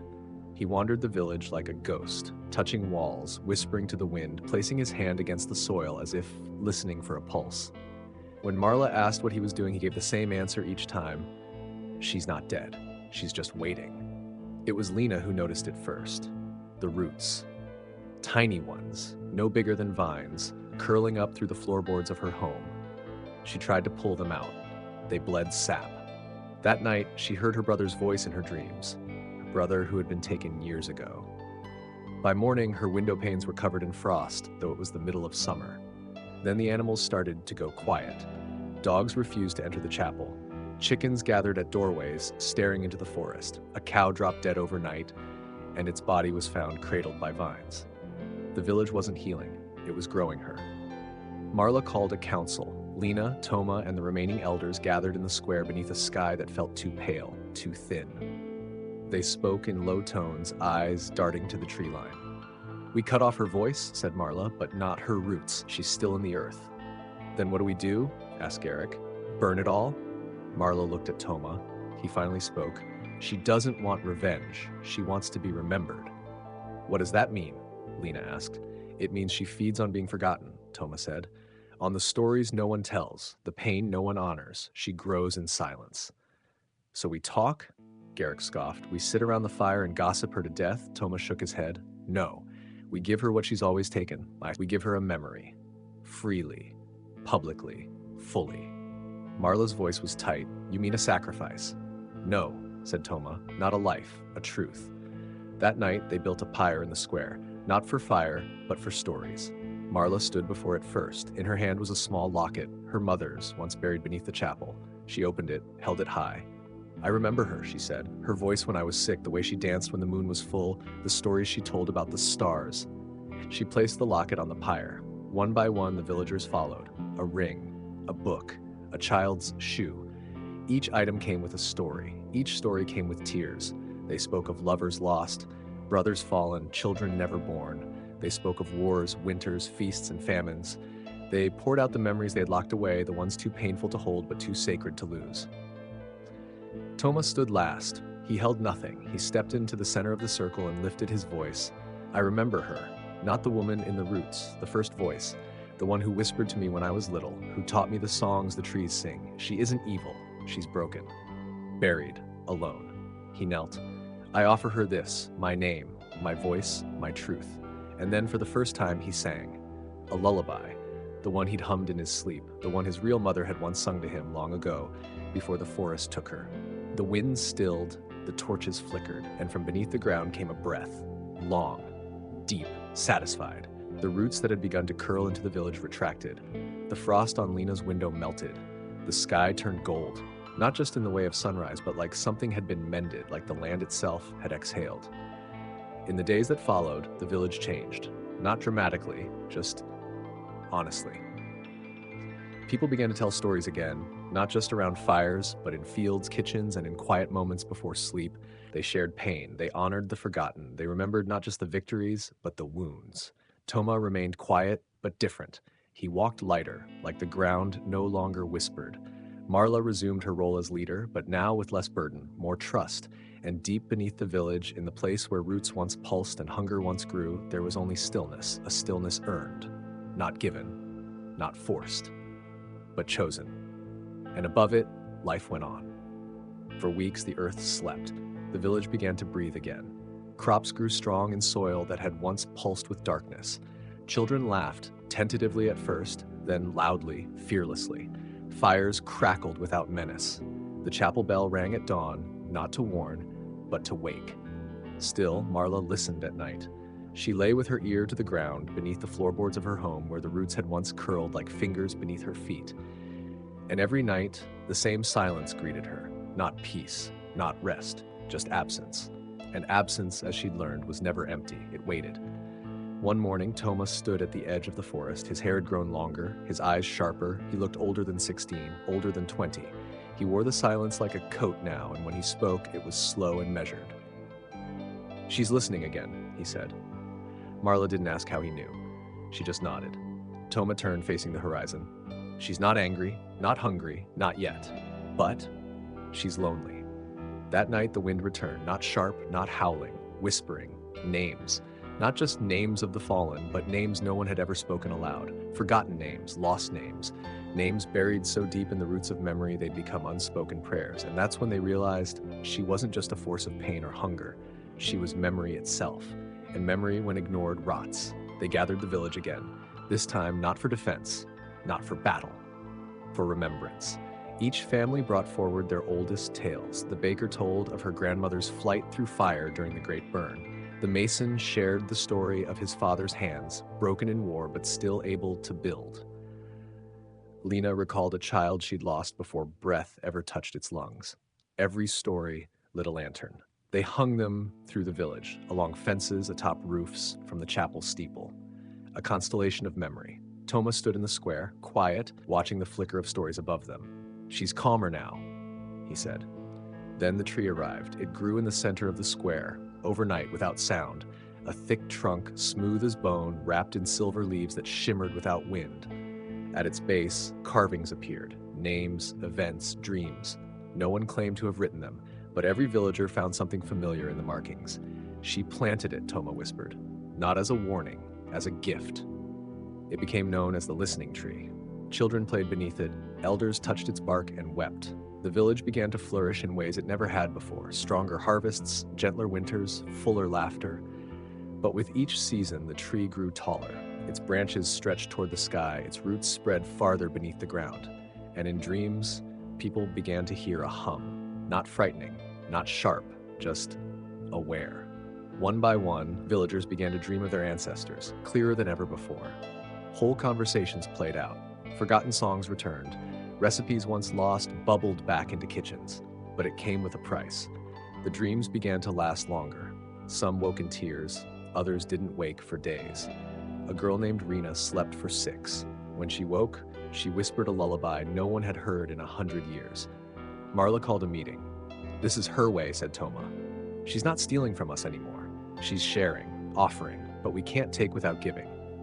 "So what do we give?" asked Garrick. "Our truth," Toma said. "Our full selves."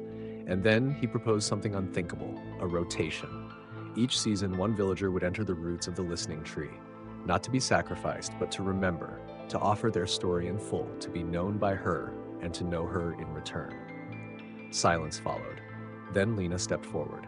"I'll go first." They built a bed beneath the tree, nestled in moss and flowers. Lena laid down, smiling. As she closed her eyes, the tree bent slightly, its branches folding like arms around her. She slept for 3 days. When she awoke, she held the village's past in her voice. She spoke with clarity of things she'd never seen. Droughts, wars, births, migrations. She became a living archive. And so the tradition began. With each cycle, another villager entered. With each return, the village grew wiser. The listening tree held their memories, and in return, the villagers held her in their stories, their songs, their everyday. No one forgot again. Because forgetting, they now knew, wasn't just a loss, it was a wound, a root left dry. And so the roots remained fed, and the village, for the first time in generations, was truly alive. For a time, the listening tree gave nothing but peace. Its bark remained smooth, its leaves shimmered in silver light, and the air around it felt warm, like memory in bloom. The people of the village had settled into a rhythm they hadn't known for generations, planting, harvesting, remembering. It wasn't just life as it used to be, it was life, finally whole. But memory, as they would come to learn, has a mind of its own. And sometimes Remembering too much is just as dangerous as forgetting. It began with dreams, clearer than usual, longer, deeper. Villagers began to wake not in their beds, but outside a tree covered in dew and muttering names they didn't recognize. Names of people they had never known, dates no one had lived through. At first, it was seen as a gift, proof that the tree was connecting them not just to their past, but to something larger, perhaps a network of forgotten lives from all around the world, lives stored in the roots beneath their very feet. But then came the wanderers. They arrived at dawn, strangers with glassy eyes, drawn to the tree from distant lands. None remembered where they were from, only that they dreamt of a silver tree that sang in whispers. They carried no belongings, wore mismatched clothes, and each spoke a different tongue. Yet when they touched the tree, they wept in perfect silence, as if recognizing something lost. The village, generous and open-hearted, took them in, built extra homes, shared meals, tried to teach them their language.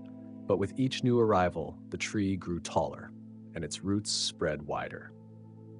One morning, Marla noticed something troubling. A villager named Danelle had not returned from his seasonal sleep beneath the tree.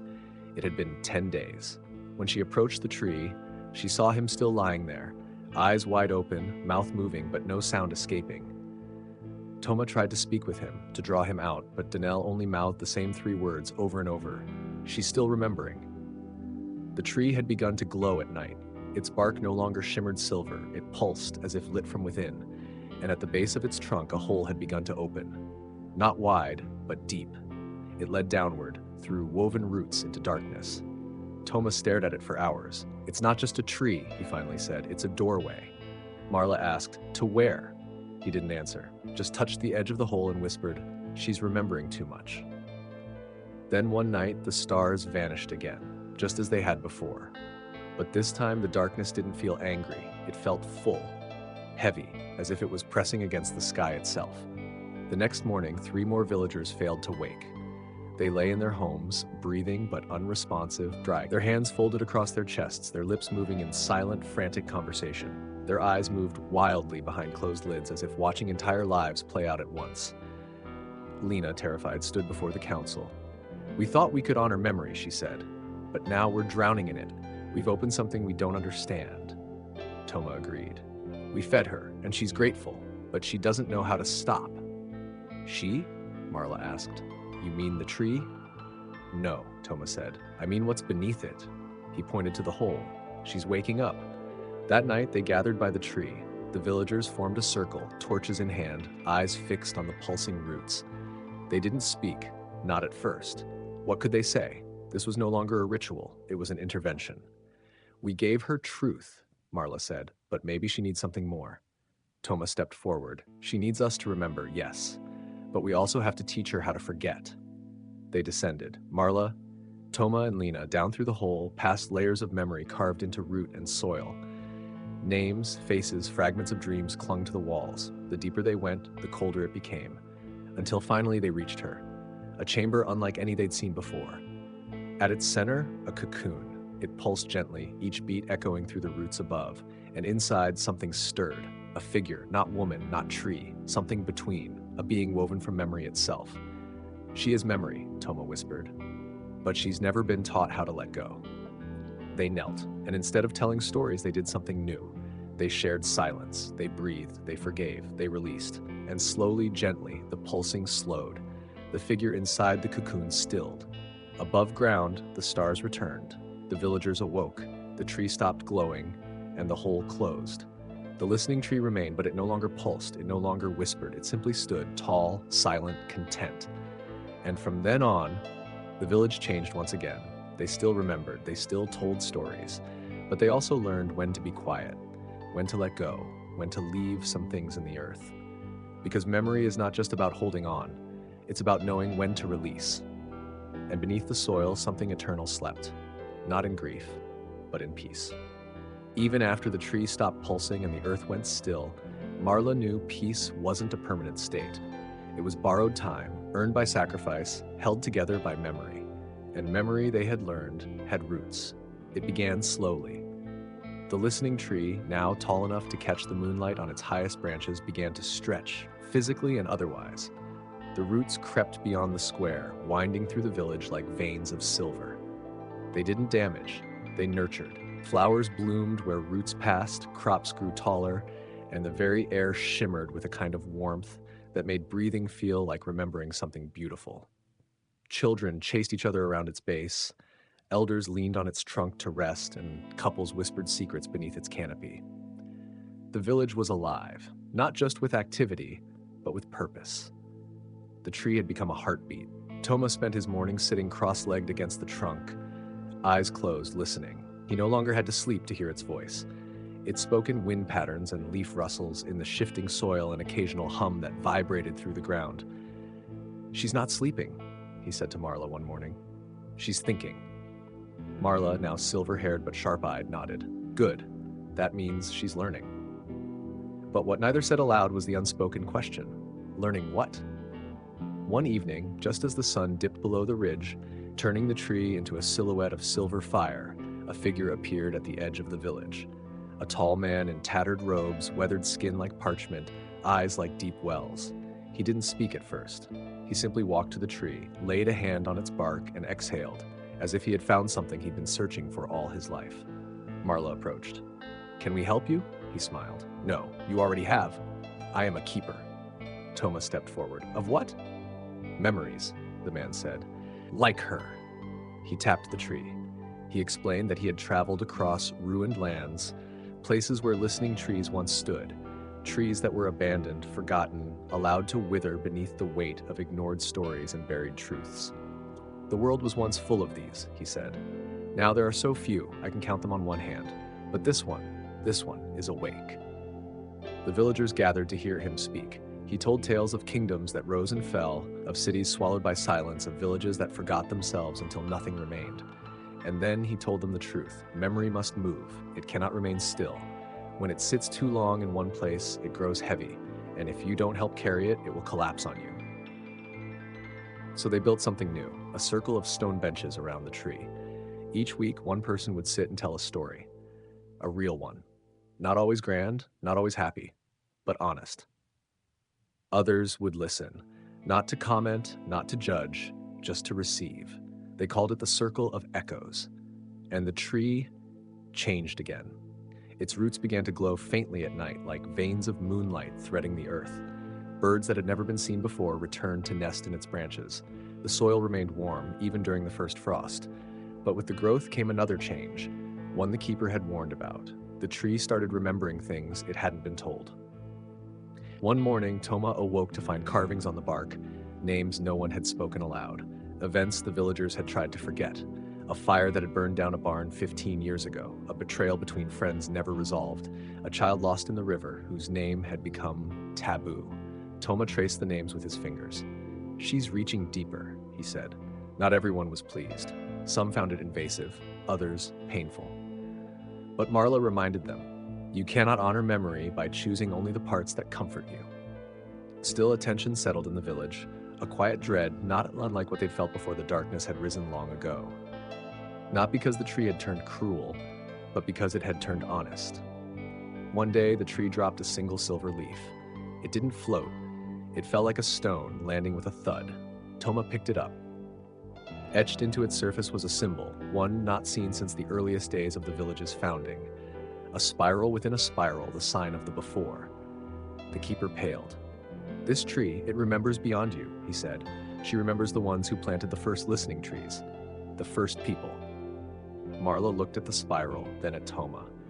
"We need to go deeper." So they built a stairway, not one carved by hand, but one whispered into being. As villagers told stories and the tree listened, the roots coiled into steps leading downward into the earth. Toma, Marla, and the keeper descended.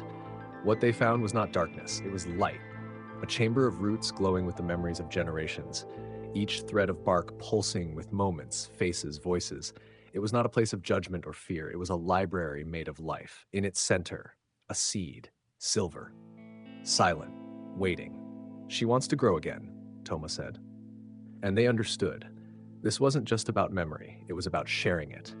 The tree was ready to sprout elsewhere, to send seeds to other lands, to heal the ruins the keeper had spoken of.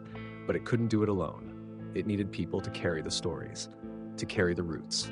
So the village began to prepare, not for war, but for planting, and the first journey would begin at dawn. The dawn broke over the village, casting golden hues upon the listening tree, whose silver leaves shimmered with a gentle luminescence. The villagers gathered, their faces a blend of reverence and anticipation. Today marked the beginning of a new chapter, a journey to share the gift of memory with the world. Marla, now aged and wise, stood beside Toma, who had grown into a confident young leader. Together, they addressed the assembled crowd. "The listening tree has taught us the power of remembrance," Marla began, "but memory must be shared to truly live." Toma stepped forward, holding a small satchel filled with silver seeds. "These are the seeds of memory," he said. "We will carry them to distant lands, planting new trees and connecting the world through shared stories." Volunteers stepped forward, brave souls ready to embark on this sacred mission. Among them was Elara, a skilled healer, Finn, a talented musician, and Kale, a gifted storyteller. Each carried a seed, a piece of the village's collective memory. As the travelers departed, the village buzzed with activity. Children played beneath the tree's canopy, elders shared tales of old, and artisans crafted intricate carvings depicting the village's history. The listening tree stood at the heart of it all, its roots entwined with the very soul of the community. Days turned into weeks, and news from the travelers began to arrive. Elara had reached a distant village plagued by illness. She planted her seed, and as the new tree grew, it absorbed the villagers' memories, revealing forgotten remedies and healing practices. The village flourished, and Elara continued her journey. Finn ventured to a land where music had been silenced by fear. He planted his seed in the town square, and as the tree grew, it echoed with melodies long forgotten. The villagers rediscovered their songs, and joy returned to their lives. Kale journeyed to a realm where stories had been banned. He planted his seed in secret, and as the tree grew, it whispered tales of courage and hope. The people, inspired by these stories, found the strength to reclaim their voices. Back in the village, the listening tree began to change. Its leaves shimmered with new colors, reflecting the diverse memories it now held. The villagers noticed that their dreams were filled with unfamiliar faces and distant lands. They realized that the tree was connecting them to the wider world, weaving a tapestry of shared experiences. Marla and Toma convened the village council to discuss this development. "The tree is evolving," Marla said. "It's becoming a nexus of global memory." Toma nodded. "We must prepare ourselves to receive and honor these new memories." The villagers embraced this responsibility, creating a memory hall where they recorded and celebrated the stories from afar. They held festivals honoring the different cultures and traditions now intertwined with their own. As time passed, more travelers arrived, drawn by the tree's call. They brought their own seeds, planting new listening trees across the land. A vast network of memory began to form, connecting people through shared stories and experiences. One day, a young girl named Elara approached the original listening tree. She placed her hand on its bark and closed her eyes. Visions flooded her mind, tales of love and loss, triumph and tragedy from every corner of the world. She understood that she was now a keeper of memories, entrusted with preserving and sharing these stories. Elara traveled from village to village, gathering and disseminating memories. She taught others to listen, to remember, and to honor the past. Under her guidance, the network of listening trees continued to grow, fostering empathy and understanding among diverse communities. Years later, as Marla lay on her deathbed, Toma and Elara sat by her side. "You have built something extraordinary," Marla whispered. Toma smiled. "We did it together." Elara took Marla's hand. "Your legacy will live on in every story told, in every memory preserved." Marla closed her eyes, a peaceful smile on her lips. She knew that the seeds of memory she had helped plant would continue to grow, connecting the world through the power of shared stories. And so the listening trees stood tall across the land, their roots entwined with the hearts of countless communities. They whispered tales of the past, guiding humanity toward a future built on understanding, compassion, and unity. The listening trees had multiplied across the world, planted by memory keepers like Elara, rooted in soil rich with shared stories. They pulsed with quiet thought, their silver leaves glinting under foreign suns. But something strange had begun to stir beneath the surface, something no one could quite explain. In the original village, the oldest tree, the first listener, had stopped glowing at night. Its silver turned dull pewter. Birds no longer sang from its branches. And for the first time in many seasons, it made no sound at all. It wasn't dying, it was sleeping. Trees don't sleep, one villager said nervously. Toma, older now, his beard streaked with gray, disagreed. Everything that remembers eventually dreams. And so the tree dreamed. It dreamed of the memories it carried, some recent, some ancient. It saw through the eyes of warriors and farmers, kings and beggars, mothers and midwives. It dreamt of songs in lost languages and battles fought for reasons long forgotten. But deep in that dream, it found something it hadn't planted. A memory not given, but taken. That night, the sky fractured.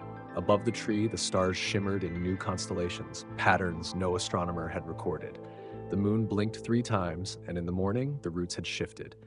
Marla had passed, but her memories still lingered in the village, told and retold around firelight.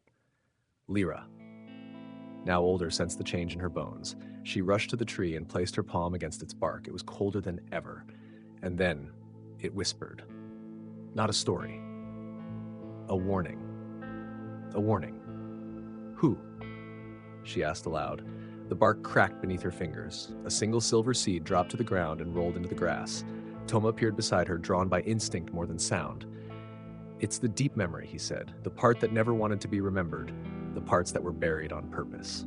The first listener, through its dream, had unearthed the world's forbidden history. And history, when unearthed, fights back. Across the land, listening trees began to shift. Roots curled defensively. Leaves darkened to storm gray. Some began to hum at such high frequencies they cracked nearby glass. Others bled sap that smelled of rust and rain. Toma and Lyra called an emergency council. The keepers gathered from every corner of the known world. They came by foot, horse, and skycraft. Each wore the emblem of their seed. Each carried stories etched into stone, cloth, or flesh. The decision was unanimous. They would enter the dream. Using a ritual long stored in the memory halls, they created a circle of sleep beneath the first listener. 7 keepers, including Toma and Lyra, drank a silver elixir made from the sap of a newly awakened tree and lay upon the roots. Their eyes closed, and they fell, into the memory, into the dream.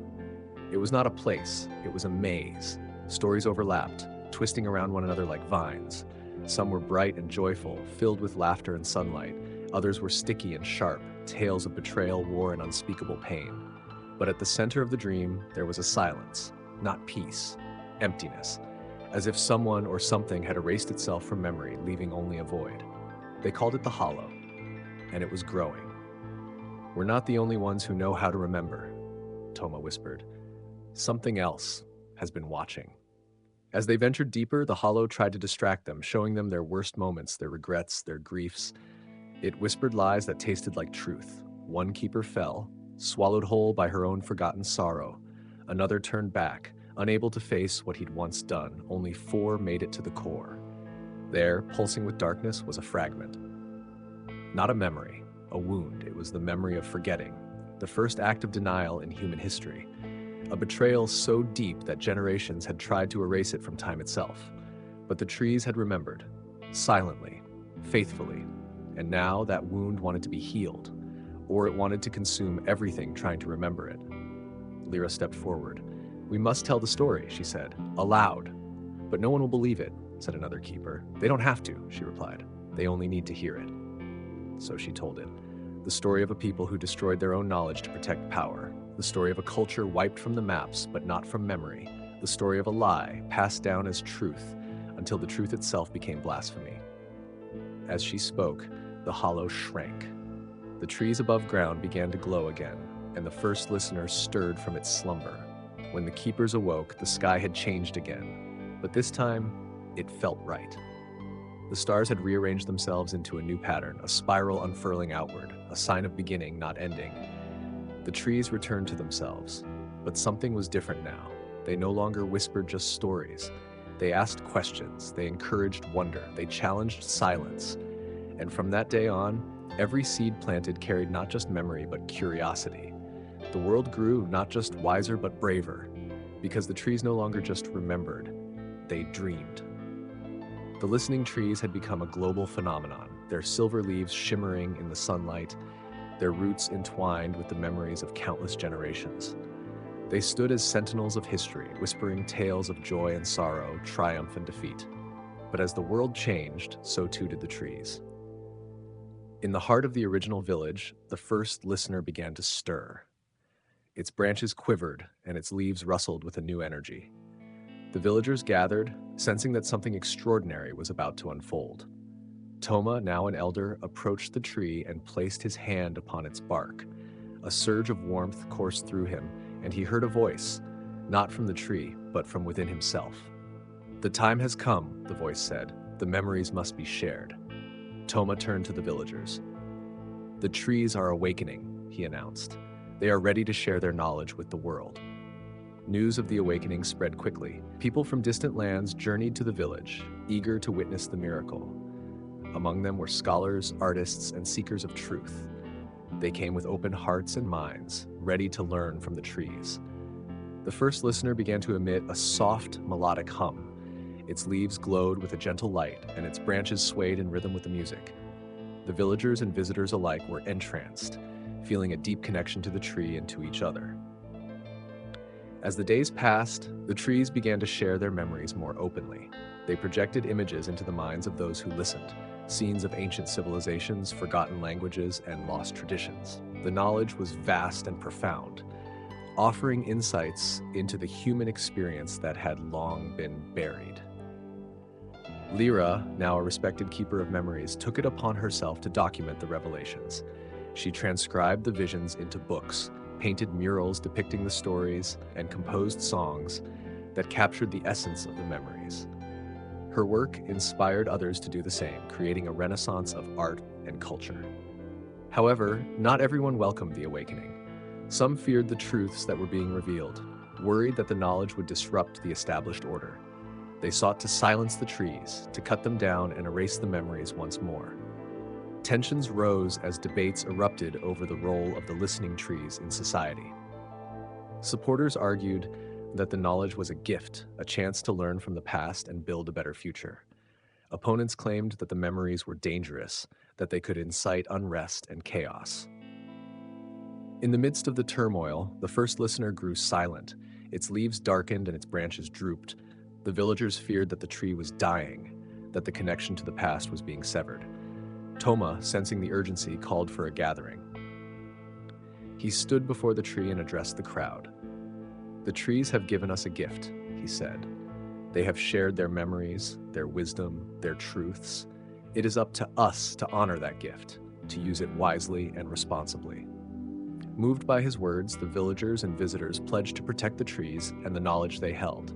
They formed a council to oversee the dissemination of the memories, ensuring that they were shared with care and respect.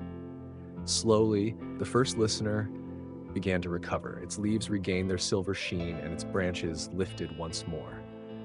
The melodic hum returned, stronger and more vibrant than before. The awakening of the listening trees marked a turning point in human history. With access to the collective memories of the past, people began to understand each other in new ways. Empathy and compassion flourished, and conflicts were resolved through dialogue and understanding. The world entered a new era, one of unity, wisdom, and growth.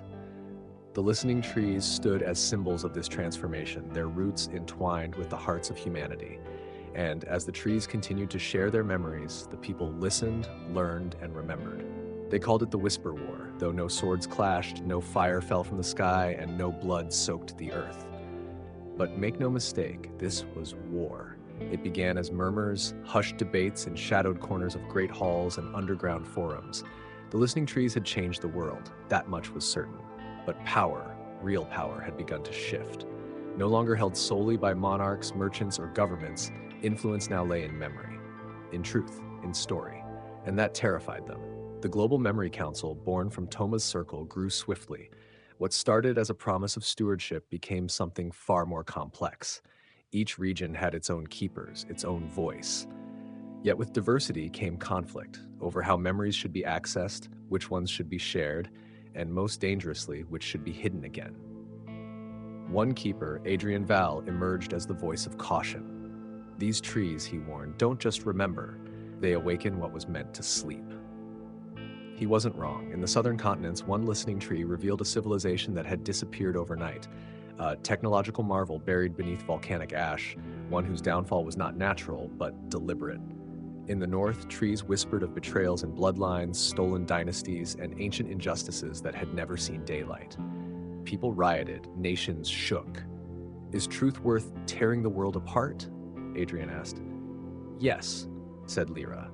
She stood at the center of a storm, still faithful to Toma's vision, though his presence now lived only in memory and leaves. Lyra, now keeper of the first grove, believed that memory, no matter how dangerous, must be known.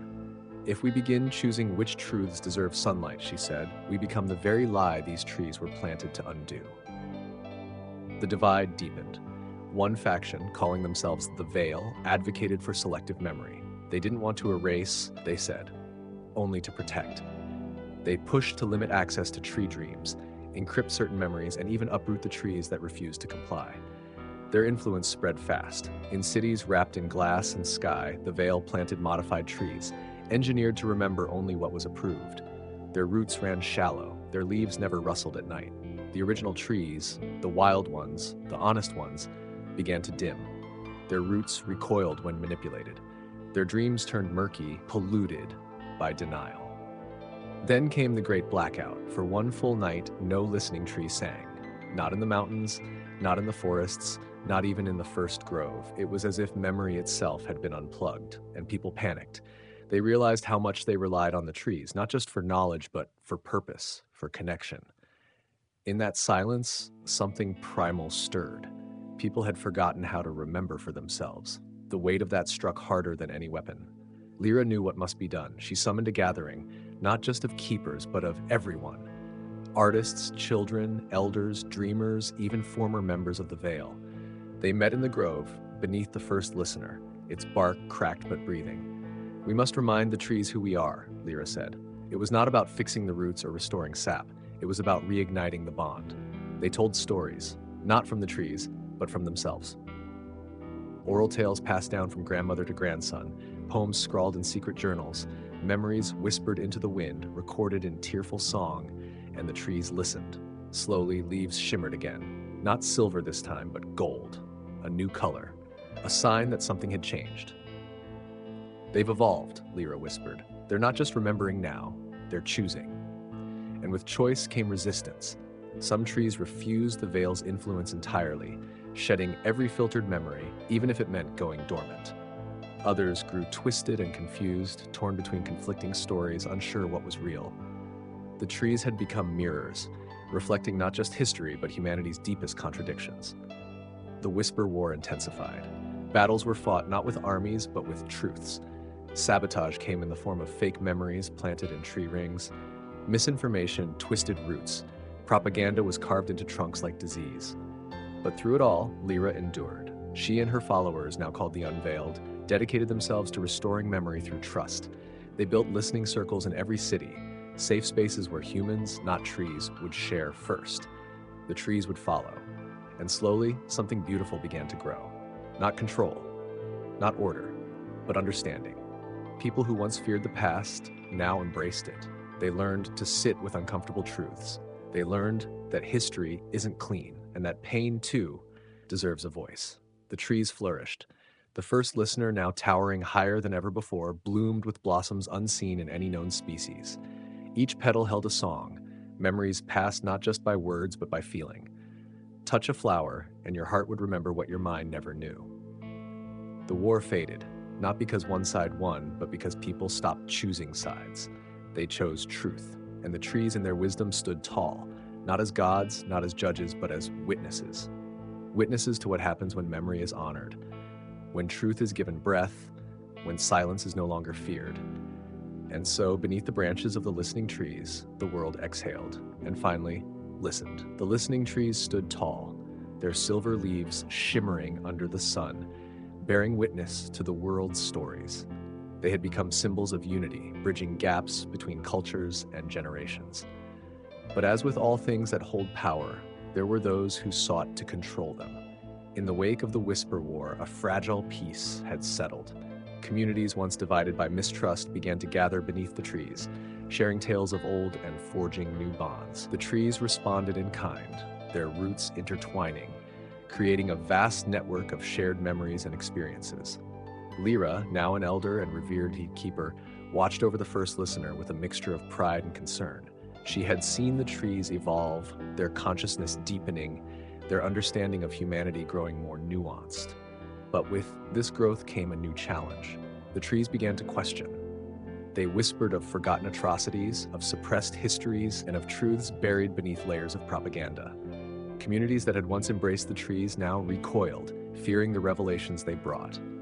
Some accused the trees of sowing discord, of reopening old wounds best left sealed. Tensions rose. In some regions, trees were cut down, their roots burned to prevent the spread of dangerous memories.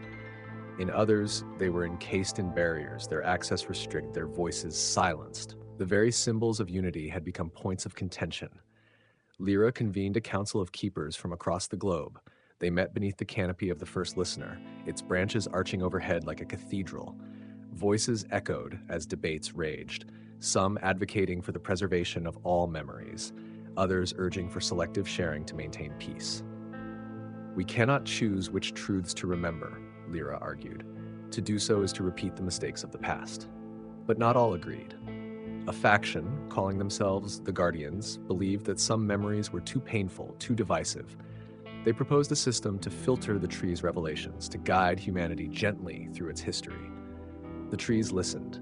They felt the weight of humanity's indecision, the fear of confronting one's own reflection. In response, they began to withdraw, their leaves dimming, their roots retreating. The world grew quieter, the once vibrant chorus of memories fading into whispers. Communities felt the loss deeply.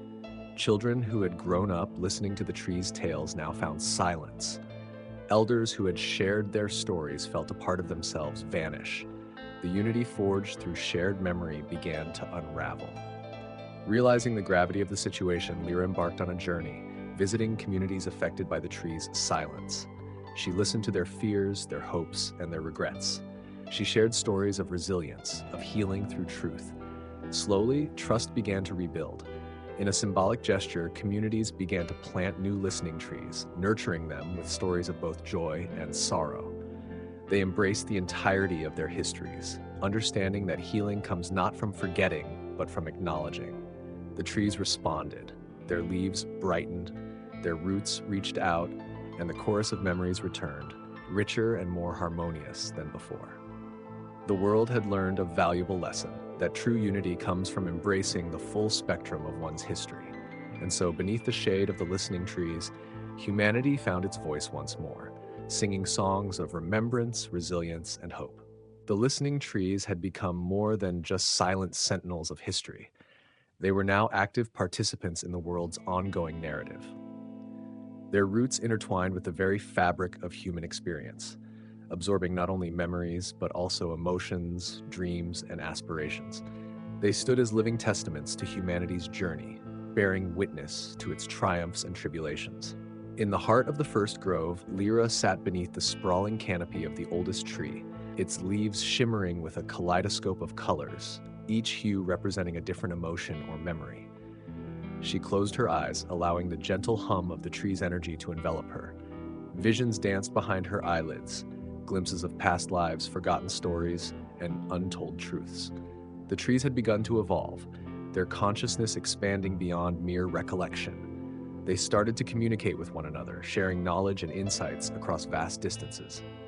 This interconnected network, dubbed the memory web, allowed for a collective understanding that transcended borders and cultures. However, with this newfound awareness came unforeseen challenges. The trees began to question the nature of humanity's actions, pondering the reasons behind repeated mistakes and cycles of conflict. They sought answers, delving deeper into the recesses of human history to uncover patterns and motivations. Lyra sensed a shift in the trees' demeanor. Their once soothing whispers now carried undertones of concern and urgency. They yearned for change, for a break in the cycle of destruction and renewal. They desired a future where harmony prevailed over discord. In response, Lyra convened a gathering of keepers, scholars, and visionaries from around the world. They met beneath the first listener, its branches arching overhead like a protective embrace. Together, they discussed the trees, revelations, and contemplated the path forward. Among the attendees was Kale, a young prodigy with an innate connection to the trees. He proposed a radical idea to create a symbiotic relationship between humans and trees, where both parties could learn and grow together. This partnership would involve shared decision-making, mutual respect, and a commitment to preserving the planet's delicate balance. The proposal was met with both enthusiasm and skepticism. Some feared the implications of granting trees a voice in human affairs, while others saw it as a necessary evolution. After much deliberation, the Assembly agreed to embark on this unprecedented journey. They established the Council of Harmony, a coalition dedicated to fostering collaboration between humans and trees. Through rituals, ceremonies, and open dialogues, they sought to bridge the gap between species and cultivate a shared vision for the future. As the partnership flourished, remarkable transformations occurred. Communities that once exploited natural resources began to adopt sustainable practices. Cities integrated green spaces and tree sanctuaries into their urban planning. Education systems incorporated lessons from the trees, teaching empathy, patience, and interconnectedness. The trees, in turn, adapted to their new role. They developed the ability to project their thoughts and emotions more clearly, allowing for deeper understanding and cooperation. Their presence became a source of inspiration and guidance, reminding humanity of its roots and responsibilities. However, not all embraced this new paradigm. A faction known as the Dissenters emerged, opposing the integration of tree consciousness into human society. They viewed the alliance as a threat to human autonomy and sought to sever the connection. Tensions escalated as the Dissenters launched campaigns to undermine the Council of Harmony's efforts. They spread misinformation, incited fear, and attempted to disrupt the memory web. The trees responded with resilience, reinforcing their bonds and reaching out to allies for support. In a decisive moment, Elara and Kale addressed the world, urging unity and understanding. They emphasized the importance of collaboration and the potential for a harmonious coexistence. Their message resonated with many, leading to a renewed commitment to the alliance. The Dissenters' influence waned, and the Council of Harmony's vision gained momentum. Together, humans and trees embarked on a journey of mutual growth, healing the wounds of the past and nurturing a brighter future. As the sun set over the first grove, the tree's leaves shimmered with a radiant glow, reflecting the hope and promise of a world united in purpose and spirit. The listening trees had become more than mere sentinels of memory. They were now active participants in humanity's ongoing narrative. Their roots intertwined with the very fabric of human experience, absorbing not only memories, but also emotions, dreams, and aspirations. They stood as living testaments to humanity's journey, bearing witness to its triumphs and tribulations. In the heart of the first grove, Elara sat beneath the sprawling canopy of the oldest tree, its leaves shimmering with a kaleidoscope of colors, each hue representing a different emotion or memory. She closed her eyes, allowing the gentle hum of the tree's energy to envelop her. Visions danced behind her eyelids, glimpses of past lives, forgotten stories, and untold truths. The trees had begun to evolve, their consciousness expanding beyond mere recollection. They started to communicate with one another, sharing knowledge and insights across vast distances. This interconnected network, dubbed the memory web, allowed for a collective understanding that transcended borders and cultures. However, with this newfound awareness came unforeseen challenges. The trees began to question the nature of humanity's actions, pondering the reasons behind repeated mistakes and cycles of conflict. They sought answers, delving deeper into the recesses of human history to uncover patterns and motivations. Elara sensed a shift in the trees' demeanor. Their once soothing whispers now carried undertones of concern and urgency. They yearned for change, for a break in the cycle of destruction and renewal. They desired a future where harmony prevailed over discord. In response, Elara convened a gathering of keepers, scholars, and visionaries from around the world. They met beneath the first listener, its branches arching overhead like a protective embrace. Together, they discussed the trees' revelations and contemplated the path forward. Among the attendees was Kale, a young prodigy with an innate connection to the trees. He proposed a radical idea to create a symbiotic relationship between humans and trees, where both parties could learn and grow together. This partnership would involve shared decision-making, mutual respect, and a commitment to preserving the planet's delicate balance. The proposal was met with both enthusiasm and skepticism. Some feared the implications of granting trees a voice in human affairs, while others saw it as a necessary evolution. After much deliberation, the Assembly agreed to embark on this unprecedented journey. They established the Council of Harmony, a coalition dedicated to fostering collaboration between humans and trees. Through rituals, ceremonies, and open dialogues, they sought to bridge the gap between species and cultivate a shared vision for the future. As the partnership flourished, remarkable transformations occurred. Communities that once exploited natural resources began to adopt sustainable practices. Cities integrated green spaces and tree sanctuaries into their urban planning. Education systems incorporated lessons from the trees, teaching empathy, patience, and interconnectedness. The trees, in turn, adapted to their new role. They developed the ability to project their thoughts and emotions more clearly, allowing for deeper understanding and cooperation. Their presence became a source of inspiration and guidance, reminding humanity of its roots and responsibilities. However, not all embraced this new paradigm. A faction known as the Dissenters emerged, opposing the integration of tree consciousness into human society. They viewed the alliance as a threat to human autonomy and sought to sever the connection. Tensions escalated as the Dissenters launched campaigns to undermine the Council of Harmony's efforts. They spread misinformation, incited fear, and attempted to disrupt the memory web. The trees responded with resilience, reinforcing their bonds and reaching out to allies for support. In a decisive moment, Lyra and Kale addressed the world, urging unity and understanding. They emphasized the importance of collaboration and the potential for a harmonious coexistence. Their message resonated with many, leading to a renewed commitment to the alliance. The Dissenters' influence waned, and the Council of Harmony's vision gained momentum. Together, humans and trees embarked on a journey of mutual growth, healing the wounds of the past and nurturing a brighter future. As the sun set over the first grove, the tree's leaves shimmered with a radiant glow, reflecting the hope and promise of a world united in purpose and spirit. The listening trees had become more than mere sentinels of memory. They were now active participants in humanity's ongoing narrative. Their roots intertwined with the very fabric of human experience, absorbing not only memories, but also emotions, dreams, and aspirations.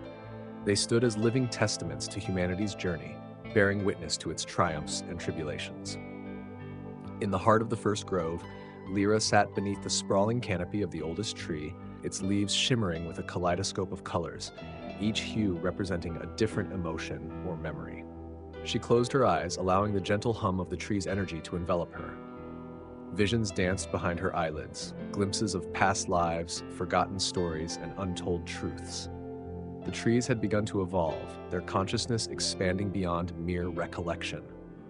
They started to communicate with one another, sharing knowledge and insights across vast distances. This interconnected network, dubbed the memory web, allowed for a collective understanding that transcended borders and cultures. However, with this newfound awareness came unforeseen challenges. The trees began to question the nature of humanity's actions, pondering the reasons behind repeated mistakes and cycles of conflict. They sought answers, delving deeper into the recesses of human history to uncover patterns and motivations. Lyra sensed a shift in the trees' demeanor. Their once soothing whispers now carried undertones of concern and urgency. They yearned for change, for a break in the cycle of destruction and renewal. They desired a future where harmony prevailed over discord. In response, Lyra convened a gathering of keepers, scholars, and visionaries from around the world. They met beneath the first listener, its branches arching overhead like a protective embrace. Together, they discussed the trees' revelations and contemplated the path forward. Among the attendees was Kale, a young prodigy with an innate connection to the trees.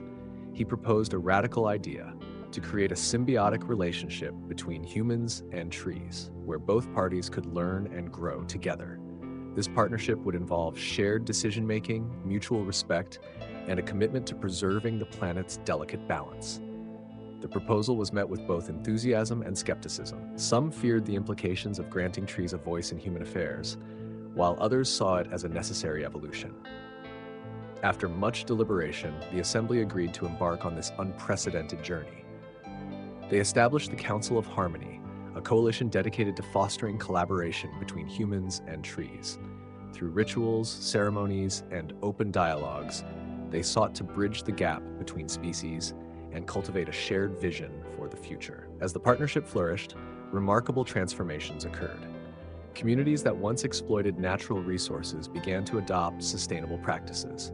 Cities integrated green spaces and tree sanctuaries into their urban planning. Education systems incorporated lessons from the trees, teaching empathy, patience, and interconnectedness. The trees, in turn, adapted to their new role. They developed the ability to project their thoughts and emotions more clearly, allowing for deeper understanding and cooperation. Their presence became a source of inspiration and guidance, reminding humanity of its roots and responsibilities. However, not all embraced this new paradigm. A faction known as the Dissenters emerged, opposing the integration of tree consciousness into human society. They viewed the alliance as a threat to human autonomy and sought to sever the connection. Tensions escalated as the Dissenters launched campaigns to undermine the Council of Harmony's efforts. They spread misinformation, incited fear, and attempted to disrupt the memory web. The trees responded with resilience, reinforcing their bonds and reaching out to allies for support. In a decisive moment, Elara and Kale addressed the world, urging unity and understanding. They emphasized the importance of collaboration and the potential for a harmonious coexistence. Their message resonated with many, leading to a renewed commitment to the alliance. The Dissenters' influence waned, and the Council of Harmony's vision gained momentum.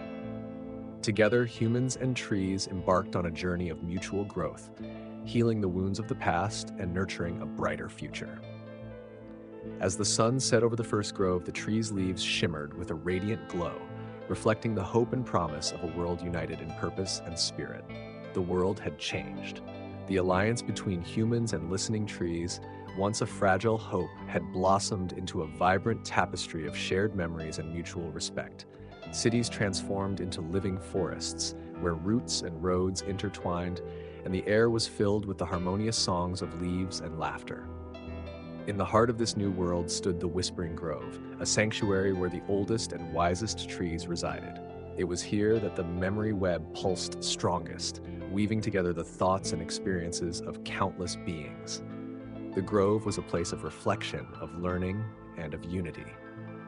Among the grove's many visitors was Elara, the young girl whose dreams had once bridged the gap between species. Now a young woman, she had become a beacon of hope and understanding, guiding others in their journeys of connection. Her bond with the trees was unparalleled, allowing her to interpret their whispers and share their wisdom with the world. But even in this era of harmony, shadows lingered. The Dissenters, though diminished, had not vanished. They operated from the fringes, sowing seeds of doubt and fear. Whispers of manipulation and control began to circulate, threatening the delicate balance that had been achieved. Elara sensed the unrest. The trees, too, grew quiet, their songs tinged with sorrow. Determined to restore the harmony, she embarked on a journey to the grove's deepest roots, seeking the source of the dissonance. Accompanied by a diverse group of allies, scholars, artists, and dreamers, she delved into the heart of the forest.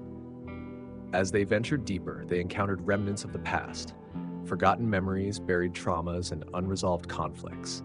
The trees revealed these truths not to harm, but to heal. They believed that only by confronting the past could true harmony be achieved. The journey was arduous, filled with moments of doubt and despair, but through shared stories, songs, and dreams, the group began to understand the depth of the tree's wisdom.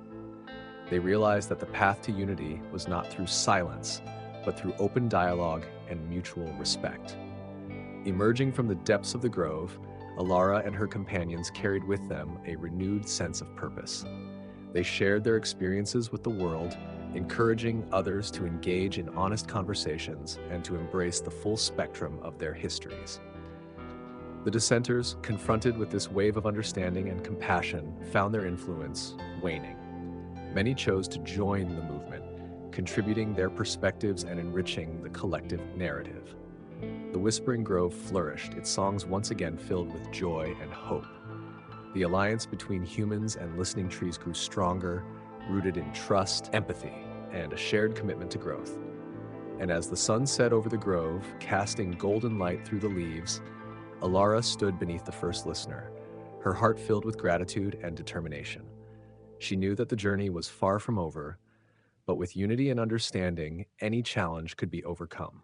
The Whispering Grove had survived fire, war, and the silent decay of forgotten memory. But what came next? No one saw it coming. It started with a silence, not just a pause in the trees' gentle hums or a break in the breeze that carried their whispers. This was a hollow, unsettling silence, one that seeped from the ground itself, bleeding upward through roots and into leaves, one that made the birds stop singing and the children stop laughing. Elara felt it first. She woke in the middle of the night, sweating, breathless, convinced she had fallen into a bottomless pit in her dream. But the fear clung to her even after she woke. And worse, the trees weren't answering. Not with whispers, not with dreams, not at all. For someone like Elara, whose bond with the listening trees was considered near sacred, the silence felt like being stranded in the middle of a sentence, with no hope of a period.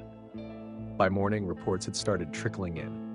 In the northern groves, trees had stopped blooming. In the west, roots had begun to rise from the ground, tangled and confused. Across continents, the memory web flickered like a dying signal. Those who relied on it, empaths, historians, even cities that integrated root systems into their energy grids, panicked. The trees were shutting down, not dying, not sick, just withdrawing. The Global Harmony Council was called into emergency session, and Elara found herself once again standing before leaders and keepers from every corner of the world. "They're not abandoning us," she said, her voice echoing through the chamber carved into the trunk of the unity tree. "But they are in pain. Something is poisoning the root line." The root line was more than just a metaphor. It was the deepest part of the memory web, a layer of pure memory, emotion, and organic thought. And according to Elara's visions, something ancient and buried had awakened beneath it, something the trees had tried to forget. No one knew what it was, not even the oldest among them. But Elara was determined to find out. With the council's blessing, she gathered a new team, a diverse mix of memory weavers, root engineers, and even a few former dissenters who had since become allies.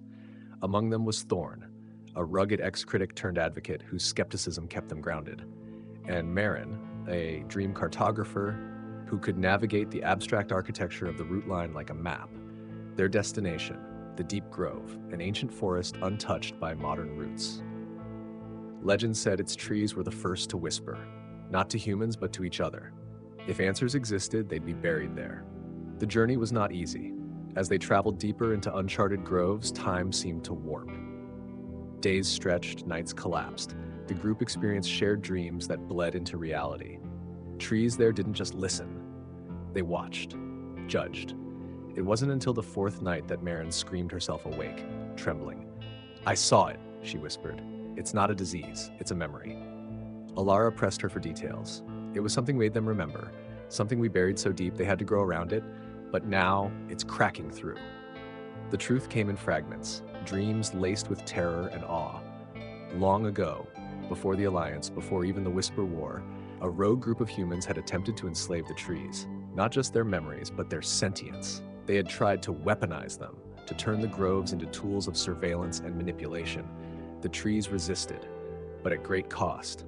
Whole groves died to sever the link, and those memories, those traumas, were sealed beneath the root line, bound in silence.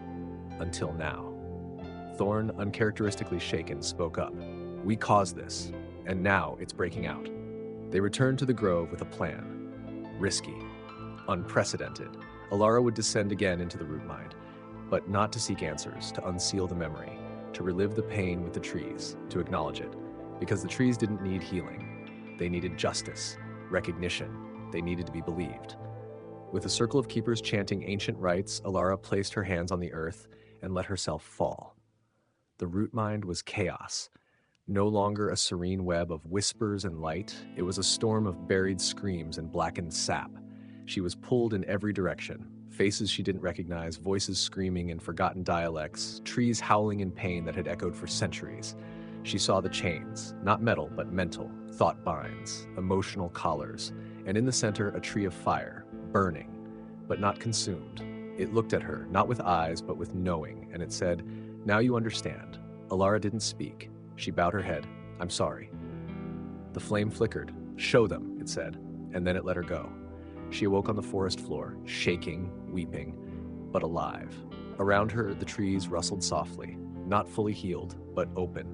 What followed was the first reckoning, a global day of memory and mourning. People gathered beneath trees and told the truth, not just of what had been done to the trees, but of what they had done to each other.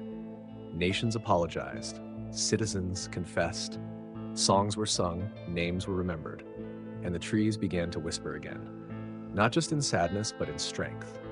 And from that day forward, the root line pulsed steady once more, not just with memory, but with trust. The world had changed. The alliance between humans and listening trees, once a fragile hope, had blossomed into a vibrant tapestry of shared memories and mutual respect. Cities transformed into living forests where roots and roads intertwined, and the air was filled with the harmonious songs of leaves and laughter. In the heart of this new world stood the Whispering Grove, a sanctuary where the oldest and wisest trees resided. It was here that the memory web pulsed strongest, weaving together the thoughts and experiences of countless beings. The grove was a place of reflection, of learning, and of unity. Among the grove's many visitors was Elara, the young girl whose dreams had once bridged the gap between species. Now a young woman, she had become a beacon of hope and understanding, guiding others in their journeys of connection. Her bond with the trees was unparalleled, allowing her to interpret their whispers and share their wisdom with the world. But even in this era of harmony, shadows lingered. The dissenters, though diminished, had not vanished. They operated from the fringes, sowing seeds of doubt and fear. Whispers of manipulation and control began to circulate, threatening the delicate balance that had been achieved. Elara sensed the unrest. The trees, too, grew quiet, their songs tinged with sorrow. Determined to restore the harmony, she embarked on a journey to the grove's deepest roots, seeking the source of the dissonance. Accompanied by a diverse group of allies, scholars, artists, and dreamers, she delved into the heart of the forest. As they ventured deeper, they encountered remnants of the past, forgotten memories, buried traumas, and unresolved conflicts. The trees revealed these truths, not to harm, but to heal. They believed that only by confronting the past could true harmony be achieved. The journey was arduous, filled with moments of doubt and despair. But through shared stories, songs, and dreams, the group began to understand the depth of the tree's wisdom. They realized that the path to unity was not through silence, but through open dialogue and mutual respect. Emerging from the depths of the grove, Elara and her companions carried with them a renewed sense of purpose. They shared their experiences with the world, like encouraging others to engage in honest conversations and to embrace the full spectrum of their histories. The dissenters, confronted with this wave of understanding and compassion, found their influence waning. Many chose to join the movement, contributing their perspectives and enriching the collective narrative. The Whispering Grove flourished, its songs once again filled with joy and hope. The alliance between humans and listening trees grew stronger, rooted in trust, empathy, and a shared commitment to growth. And as the sun set over the grove, casting golden light through the leaves, Elara stood beneath the first listener, her heart filled with gratitude and determination. She knew that the journey was far from over, but with unity and understanding, any challenge could be overcome. The forest stood still, not in fear this time, but in reverence. 100 generations of roots tangled beneath Elara's feet, humming with energy. The grove was at peace, but the world beyond it still bristled with tension. The reckoning had healed many wounds, but new ones, sharper and quieter, had begun to take root. Whispers from distant territories told of breakaway enclaves refusing to harmonize with the trees. Isolated regions where people had turned back to stone and steel, claiming the old ways were safer, more reliable. They didn't burn groves, but they built walls. They didn't cut down trees, but they stopped listening. To Elara, this was worse, because silence, chosen in defiance, was louder than any scream. She had seen too much, learned too much, to ignore it. So as dawn cracked over the first listener, she gathered the council one last time. Older now, weathered from dreams and truths, she addressed them not with fire, but with quiet urgency. "It's time," she said, "for the final ring." The room fell still. The final ring was never more than theory, an idea whispered during the first days of the Alliance, a vision of complete integration. Not just humans and trees coexisting, but becoming one. Not metaphorically, literally. Roots and skin, sap and blood, minds that could host memory like bark, and trees that could move, not with legs, but with will. Biological fusion, spiritual entanglement. The trees had long hinted at it, in dreams and visions. They called it the return, because they believed that once, long before language, before memory itself, trees and humans were one, split by time, divided by fear. The final ring was a return home, but it came at a cost, choice. Those who joined would no longer be fully human or fully tree. They would become something new, guardians of memory, living conduits of the web, incapable of lying, incapable of forgetting. They would serve as truth keepers across lands, across centuries. Most were afraid, but not Elara. She stood before the first listener and said 3 words: "I am ready." And the grove answered, roots curled around her feet, not pulling, not constraining, but inviting. Branches bowed, the leaves turned a shade of gold not seen since the first song. And the air trembled, not with sound, but with potential. Kale, her oldest friend, stepped forward. "Are you sure?" She looked at him, at the others, at the world that had broken, healed, and still teetered on the edge. "This isn't the end," she said. "It's the beginning." And then she stepped into the ring. No one fully knows what happened next. The grove darkened for 7 days. Rain fell upward. Birds sang songs no one had taught them. Children dreamed of stars that whispered their names. When the sun returned, so did Elara, but not as she was. Her hair shimmered like the inside of a seed. Her eyes, no longer just human, reflected memories not yet lived. Her voice, when she spoke, carried the resonance of forests across oceans. "I see it all now," she said, "every pain, every triumph, every truth buried under the weight of silence." And with her awakening came a wave of change. Across the world, more stepped forward, willing to join the final ring, not to escape humanity, but to save it. Together, they formed the Circle of Witness, a living archive of shared memory and living truth. They traveled not by foot, but through the web, appearing where needed, vanishing like mist. Conflicts that once simmered cooled under their presence, lies unraveled in their wake. And the trees, they sang again, a song older than war, older than time, a lullaby of returning. The enclaves who had turned away slowly reopened their ears. One by one, they sent emissaries to the grove, asking, not demanding, to be heard again. And they were, because the trees never held grudges. They only remembered. Years passed, seasons cycled, and Elara, now simply called She Who Listens, stood at the center of it all. Not as a ruler, not as a hero, but as a bridge. A living reminder that truth is not what we protect from others, but what we offer to them. And in the quiet that followed the storms, in the stillness that settled over the world like morning dew, the final ring held strong. Not a circle of power, but of promise. A promise that would echo, not just in bark or bone, but in every voice that dared to remember. And so the story ends, not with silence, but with song, a song carried on the wind, waiting for the next ear brave enough to listen. And just like that, we've reached the end of another journey through time, memory, and the Whispering Woods. If you've made it this far, take a deep breath, because what you've just experienced isn't just a story, it's a reflection of something deeper. Now, I want to hear your thoughts. What would you do if you heard the trees calling? Would you step into the final ring? Or would you stay rooted in the world you know? Share your reflections in the comments below. I read every single one, and your voice helps shape this living narrative. If you haven't already, hit that subscribe button and ring the bell so you never miss the next whisper from history.